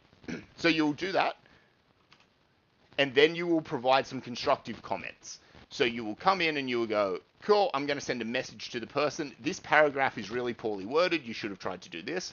Or a big picture one. At the end, hey, I really like the way you structured this report, but your formatting's pretty dogs, and you would have really improved the readability if you spent longer on the formatting. So you'll give some comments back. And then what we're going to get you to do is rank the reports comparatively to each other. So I read these 5 reports. This one was best, second best, third best, fourth best, fifth best. You will never at any stage, even though you may give a grade, you will never give a grade of, I think this is worth 73%, and that translates to that person getting 73%. That's not how it works. We will moderate this heavily. And what we do is we actually look more at the rankings, and we stack all of the rankings together to rebuild a better grade. You're actually very familiar with this process. It was used in the HSC. So it gets used, you know how if you score like whatever in physics, HSC physics versus chemistry versus English versus social studies versus engineering studies, whatever, and they're worth different amounts depending on how hard that subject was. And then they all stack them up together. We do a similar thing here. And so you are never required to give somebody a grade. You're essentially just required to say, out of my four or five reports, this was the best, second, third, fourth best. And then we do all of the hard work in the background in terms of moderating all of this stuff. It's a big deal behind the scenes, but the point is, you don't have to stress about it. It's super easy for you. It's super reliable. It works itself out. So that's going to be your second assessment. You will also have to view the feedback that you get. So you're going to have to read the comments that people left on your reports and read those comments. And you'll also get the opportunity to rate your reviewer. So if your reviewer gave you really helpful comments, hey, you would really improve from doing more of this. You would improve from doing more of this. You would improve from doing more. That's really helpful stuff. 10 out of 10, my reviewer kicked ass. If your reviewer just gives you crap, then you'd be like, boom, boom, this wasn't very helpful. So it closes the loop up. So that's your peer review assessment. Okay, we're very much in the details here, but you are absolutely required to use Word in this course, and you will understand why when you see the lectures. There is one and only one acceptable way to write in this course, and it is to use the latest version of Word. It is free. You can download it from the university. There's a bunch of questions in the chat about that, so I just wanted to address them super duper quickly. Will you be re-explaining these concepts when the time comes? 100%, absolutely. Every one of these is going to get a detailed video on it, and all of the report writing stuff is going to get a detailed video. But I want you to understand big picture before we get too into the details, the whole idea here, right? Quiz 1, onboarding quiz. Assessment 2, write a report, recap your early tutorial content. So go to your tutorials, watch your lectures, do some writing. Reinforce all of your writing knowledge by doing some peer review. This, by the way, is also why you can't have a late submission, because if your submission is late, it won't get distributed for peer review, and you won't get other people to mark as a result. So if you mess up assessment 2, you can't. If you don't do assessment 2, you can't do assessment 3. So they all tie together. 2 and 3 tie together. I'm going to skip 4 and 5. This is going to sound super weird. No, I'm not going to skip 4 and 5. I'm not going to. That's dumb. That's dumb. Do them in order, Dylan. Do them in order. So that's some of your writing stuff. In parallel to that, you're going to be coming in weeks 5, 6, 7, 8, 9, 10, and 11 and working on your project. Every week, you are going to come in and you're going to work on your project. And you are going to make a meaningful contribution every week. And we're going to call that contribution a deliverable. You're going to declare what you're going to do each week. By next week, I will do this. And then you're going to come in and you're going to show us that you've done that. You manage yourself as a team and whatever. Come in, show us that you've done the thing you said you were going to do, and you'll get a free 2% for doing that. This assessment exists to say, work on your project. I want you working on your project in your tutorials very hard every week for 8 weeks. How do I incentivize you to do that? I pay you in marks. Work hard on your project every week, collect a free 2%. Go around the board, pass go, collect 200, not 200%, but collect 2%, move on. We're going to talk about Easter and public holidays later. They make this a little bit messy. Don't stress. We have systems to sort that. This builds you up towards demo day. In week 12, you will demonstrate your project working. If you've worked hard through the last 6, 7, 8 weeks leading up to demo day, getting marks every week in assessment 4, you will crush it on demo day. You'll kick ass, and then you'll get heaps of marks for your project. These two things are meant to feed into each other. That's the intention. Following demo day, the next week, you will write, the next 2 weeks, over the next 2 weeks, you will write another report. You will write a final report. And now we're going to pull together all of the strings. We're going to pull together the first, all of the project work and all of those other 2 reports and peer reviews you've done. You're going to bring all of that together, write a kick-ass final report. It'll cover the whole project, sort of start to finish, bring it all together. And you may notice that all the rest of this looks really similar to what you've seen before. It will be structured in a very similar way to your first report. That's intentional. The first report is the starting scope from which your second report will be, which means the better you do in your first report, the easier it will be to do well in your second. But if you totally tank your first report, that's also okay. You get a second bite at the cherry to come back and do it better the next time. And then finally, we'll finish it off with another peer review. You guys will peer review the final reports and we'll close the loop up right at the end and it'll all work out exactly the same way. So what I want you to see here, don't get lost in the details right now. Don't get stuck in exactly how do I do blah, blah, blah, blah, blah. That's not the point. What I want you to see here is big picture. How do all the puzzle pieces fit together over the 15 or 16 weeks of semester? I will teach you structure for writing engineering reports. Don't stress. It's all in the lectures. You are golden. So basically, 2 reports, 2 peer reports, and the project. Yes, true. That statement is 100% true. But consider that it's almost less than that as well. The 2 reports are not entirely separable. You can use information from your first report into your second report, and hopefully the 2 peer reviews kind of sit in together. So it's kind of your writing journey in 4 parts, 2 reports, 2 peer reviews, and your project journey in 2 parts, the milestones and demo day. Cool. Does anybody have any questions about the assessments? Big picture conceptually or small picture, I'm happy to do some details now. Oh no, I need to do this. All right, I need to do this. Assessment 7, so your final peer review, that's your second peer review, is due in week 15. It has to be. If you follow the timeline through, demo day is in week 12.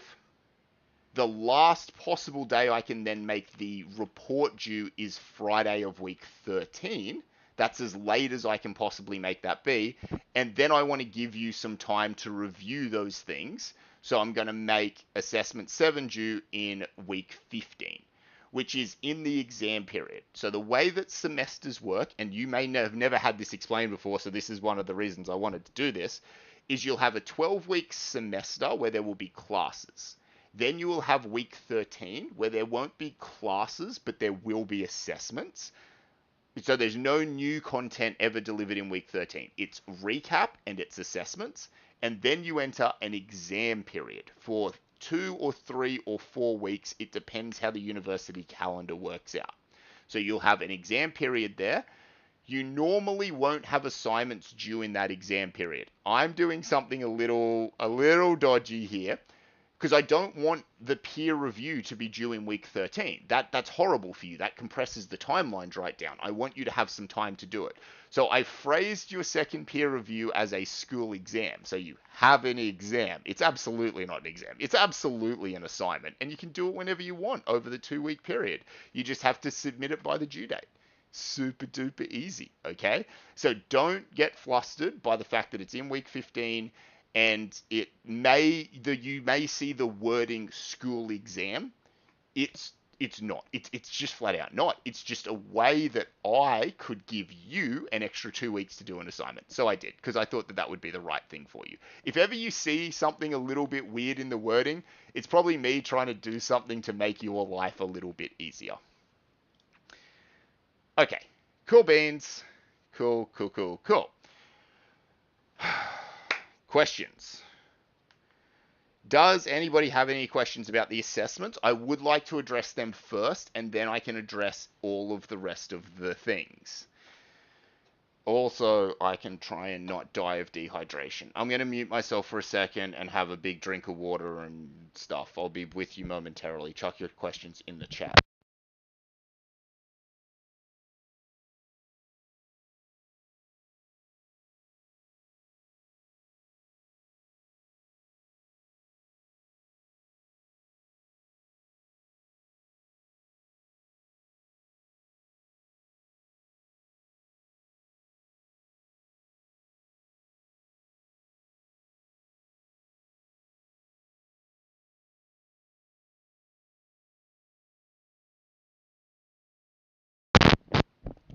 Okay, back to it. Sorry, I shouldn't have clapped straight into the mic. My bad. I apologize for that. How are we doing? Questions. Let's go. Sorting hat. Oh, wait, hold on. I said I'd do assessment questions first if I can. Do you have an assessment schedule? Yeah, 100%. It is. Where's Canvas? Somewhere. Course overview? Well, am I in student view? Yes. Oh, wait, where is it? I never use this. I hate this thing, but it does exist. It absolutely does exist. I made it for you. I just need to find it.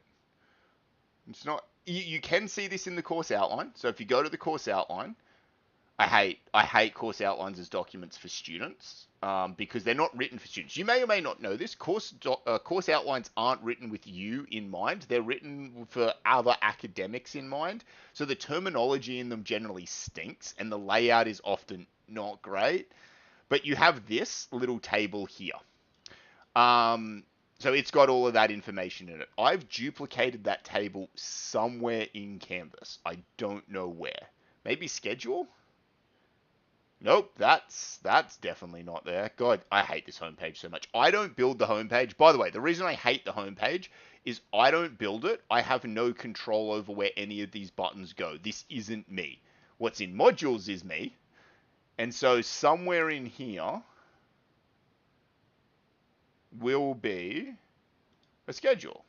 Unless I haven't made it visible. Inductions, mandatory, course outline, Discord, writing help. Well, it's not there. It's not in assessments. It's not there.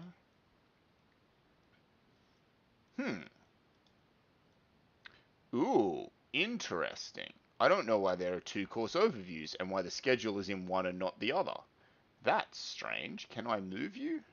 Can I make you available? Do you guys now have a schedule? Can someone check for me? Sorry, I thought you had that. Good question. Okay, cool. Cool. Yeah, sick. Were these assignments previously marked by a lecturer? Definitely not. Tutor, yeah, they were. And they'll still be moderated by your tutors. So your tutors are going to mark a bunch of them, but they're not going to mark all of them.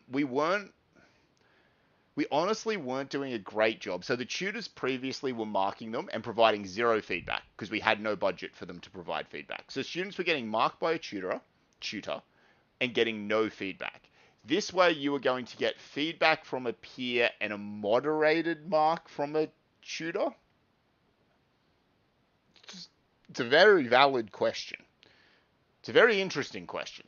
I think that we will be able to keep the validity of the mark high with sufficient moderation. And yes, they were previously marked by a tutor. As you can tell, I'm not going to lie to you here. They were. I think we can give you better feedback. I think we can give you more feedback this way because we were previously giving you none. And I think we can keep the validity high enough.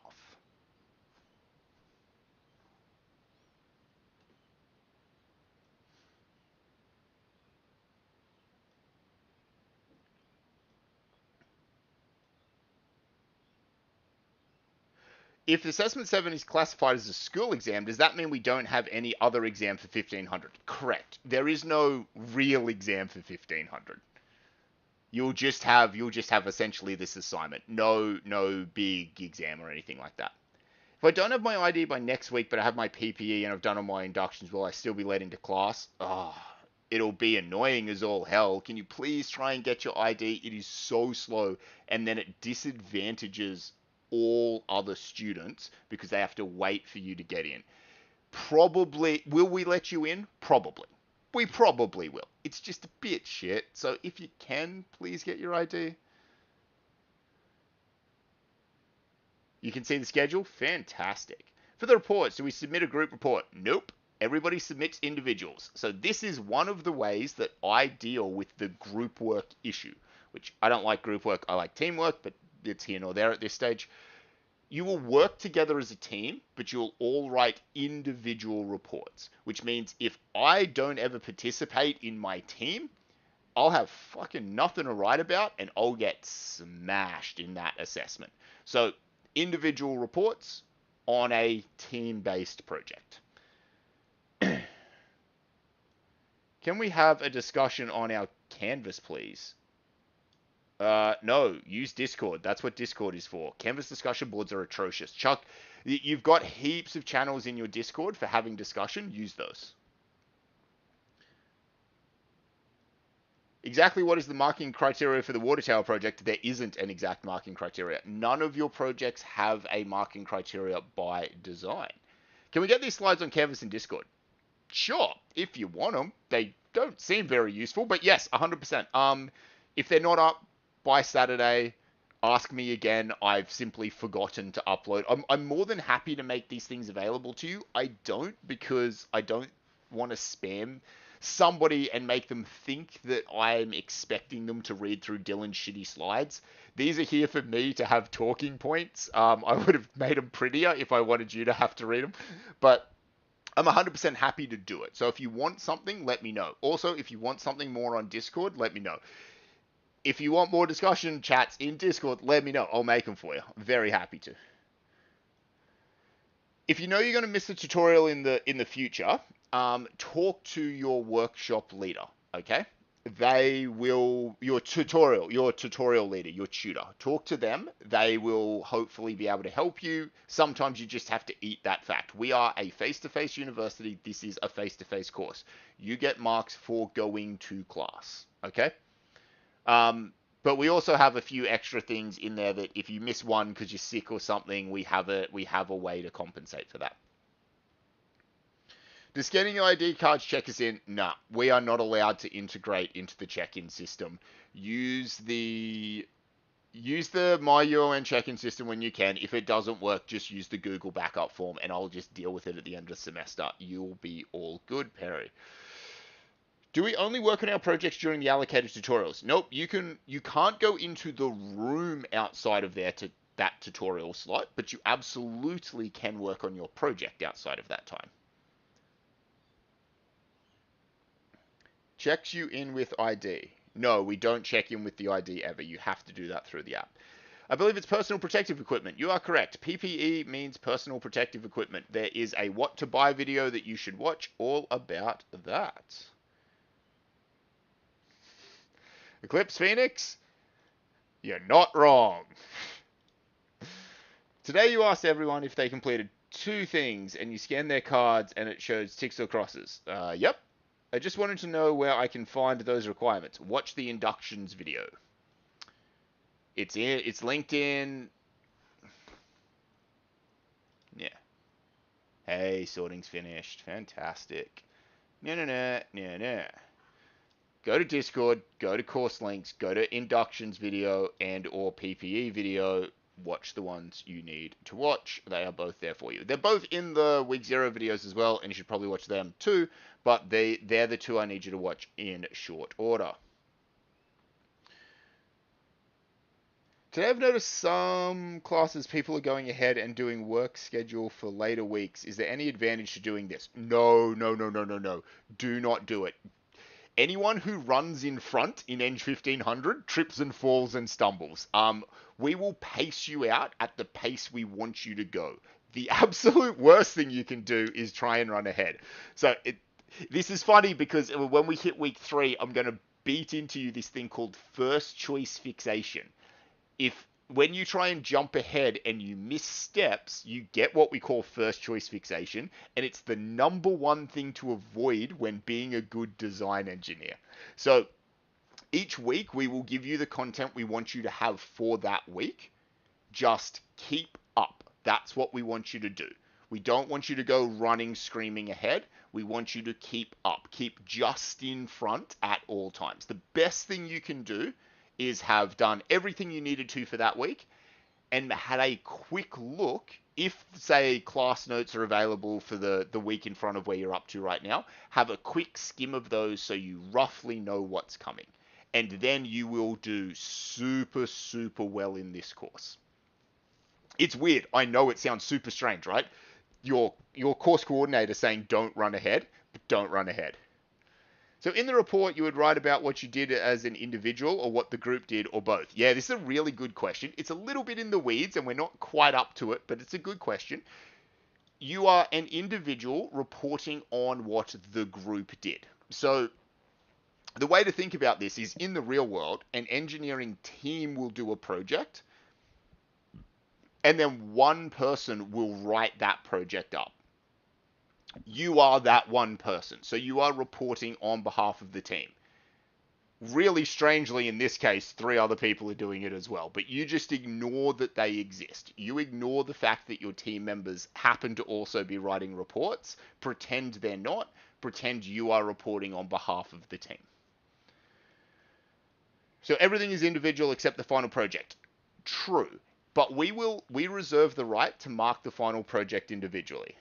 So if you're just terrible there, Mr. Bowmaker, Mrs. Bowmaker, and you just never contribute and your team carries you the whole way, we reserve the right to give you a different project mark to the rest of your team.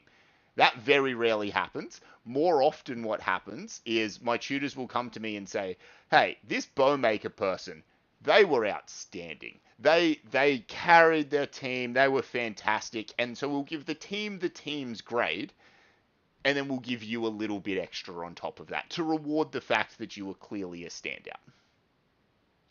Does closing the loop in the peer review assignments involve also resubmitting the reports with action feedback?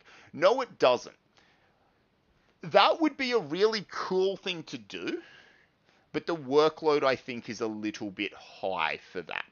And we'd have to then go through the loop again to verify that you did the thing. Closing the loop in this case is you reviewing your reviewer and saying, yes, this reviewer was awesome. The only way you can do that is by having read those reviews and reflecting on them a little bit and saying, yeah, that actually is really helpful. I should have done better than that. I would love to get you to implement your own feedback, but I think it's just a little too much in the logistics at this stage. Although it's something I'm going to look into for future years. I just want these available for the assignments. Not entirely sure what you're asking there, but yeah. So week 1 lecture will be uploaded tonight. Yep, I'll do it straight after this. When do we have to have our assignments in to get pre-submission feedback? Anytime the submission portal is open, but there's an extra way to get pre-submission feedback.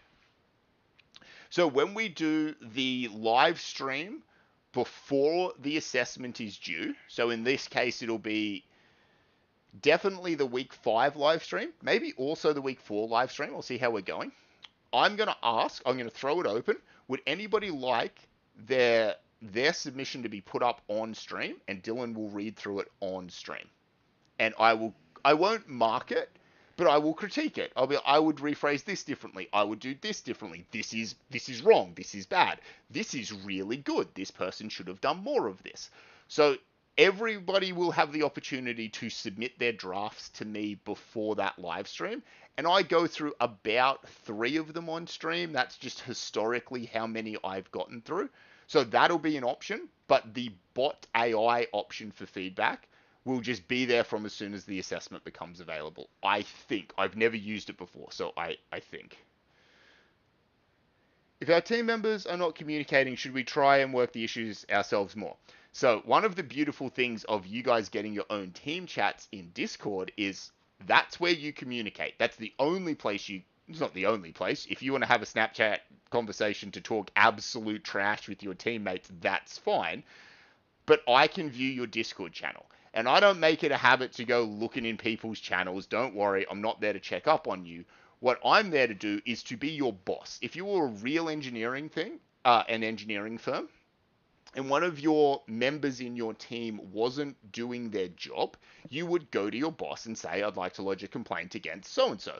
And I will go to your Discord chat and be like, they're contributing. They're in there, they're saying stuff, you're just being a bit of a dick. Come on, let's get everybody together and work it out. Or I'll be like, yep, they've been completely absent, they're not communicating, they're not whatever, and I will take an appropriate action from there. It might simply be I have a conversation with that person. It might be I've cut that person out of your team. You no longer need to waste time on them. I will deal with them separately. They are like the 2 very extreme ends of the situation. Normally it's something somewhere in the middle.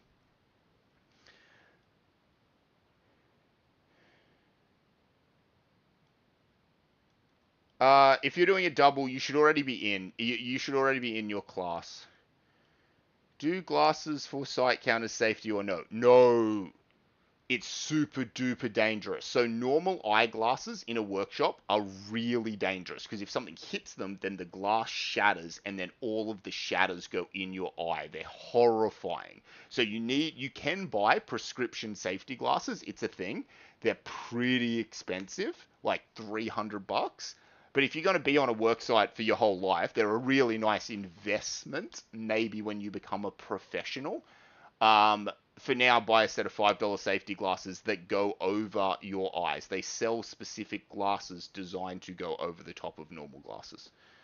What was assessment 5 again? Final project demonstration. You don't need to memorize any of these numbers. They're all available. I'll talk to you when you get there. Don't stress about them. For the Aero project, we'll be able to test our project on the launcher. Yeah, 100%. You'll be able to. No. You'll be testing on the launcher weeks in advance, as long as you're ready.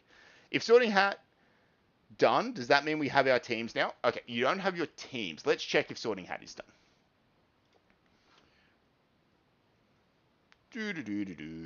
You don't get to see my Discord. Oh, it definitely looks like Sorting Hat is done. So Sorting Hat is done. What you should now have is access to a project chat.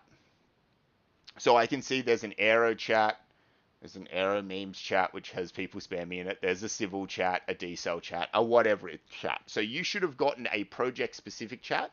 You also should have gotten a workshop chat. So, sorry, a tutorial chat, So so there's one for your whole project. So let's take the arrows because they're the ones that I opened first. There's a chat for everybody doing aerospace engineering. And then they're split across 3 different tutorials, tutorial 1, 2, and 3. Each of those tutorials has its own chat. And then inside of each of those, there'll be 6 channels. And next week, when you get put into teams, you'll be put into one of those 6 teams. And then you will be able to then we'll make that chat private for you then. It won't be private until then because you don't know what team you're in and da-da-da-da-da. But that's what Sorting Hat does. Sorry we had a bit of a false start with it, but you should all have it now.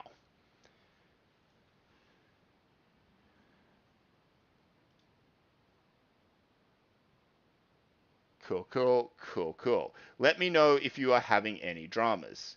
Need a new Discord link. Discord link is in the description below. Should we be able to see all the teams in our tutorial? Yeah, you can see all 6. So you can see all 6 right now because you're not in teams yet. So it's when you get into a team, you and your fellow teammates will get put in a particular team. We will run a specific command that then locks that team and makes it private, and then it will disappear.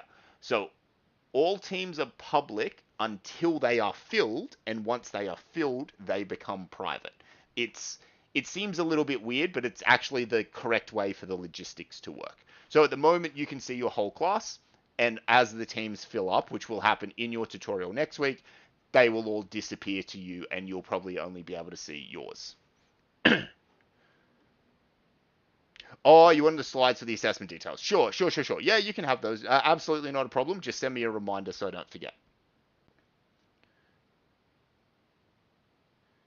Could we buy shelf instead of glass because I wear optical glasses? I'm confused. Buy a set of safeties that go over the top of your optical glasses. They're like $5-10. If you've got a team, you'll still be added next week. Everybody will be added next week in the interest of kind of fairness. Everybody gets added next week.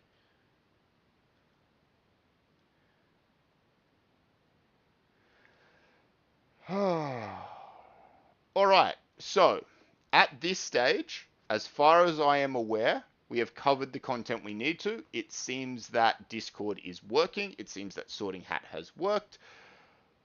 I think we have gotten through the core content we wanted to. If you have more questions, please chuck them in the chat. If you don't, please be free. Go and enjoy your 40-degree Thursday evening. Thank you very much for being here. Thank you very much for engaging in the chat. I loved actually being able to talk to you guys and you asking questions that has helped this actually not just be me talking to a screen the whole time. So thank you very much, everybody. Love you guys. Go enjoy your Thursday night. If you have more questions, please chuck them in the chat.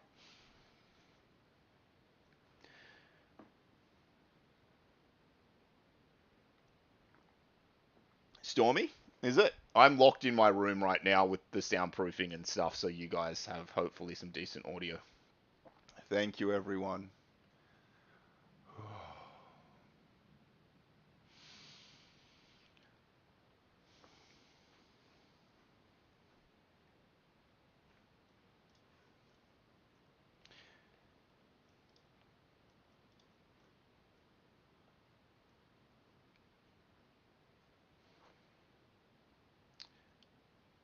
I don't recommend you guys take notes in these lectures. I think if you're confused, ask the questions, but otherwise, if you need extra info, ask the question in like Discord or something. You can take notes if you want, but most people feel that they're not helpful in here, so don't stress about them.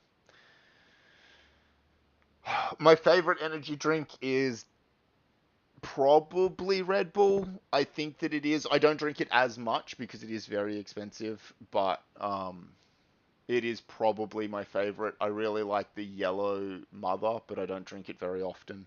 It's really nice. Thanks, everyone.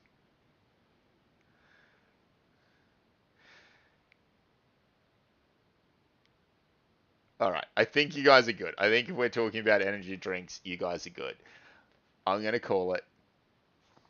Love you guys. See you later.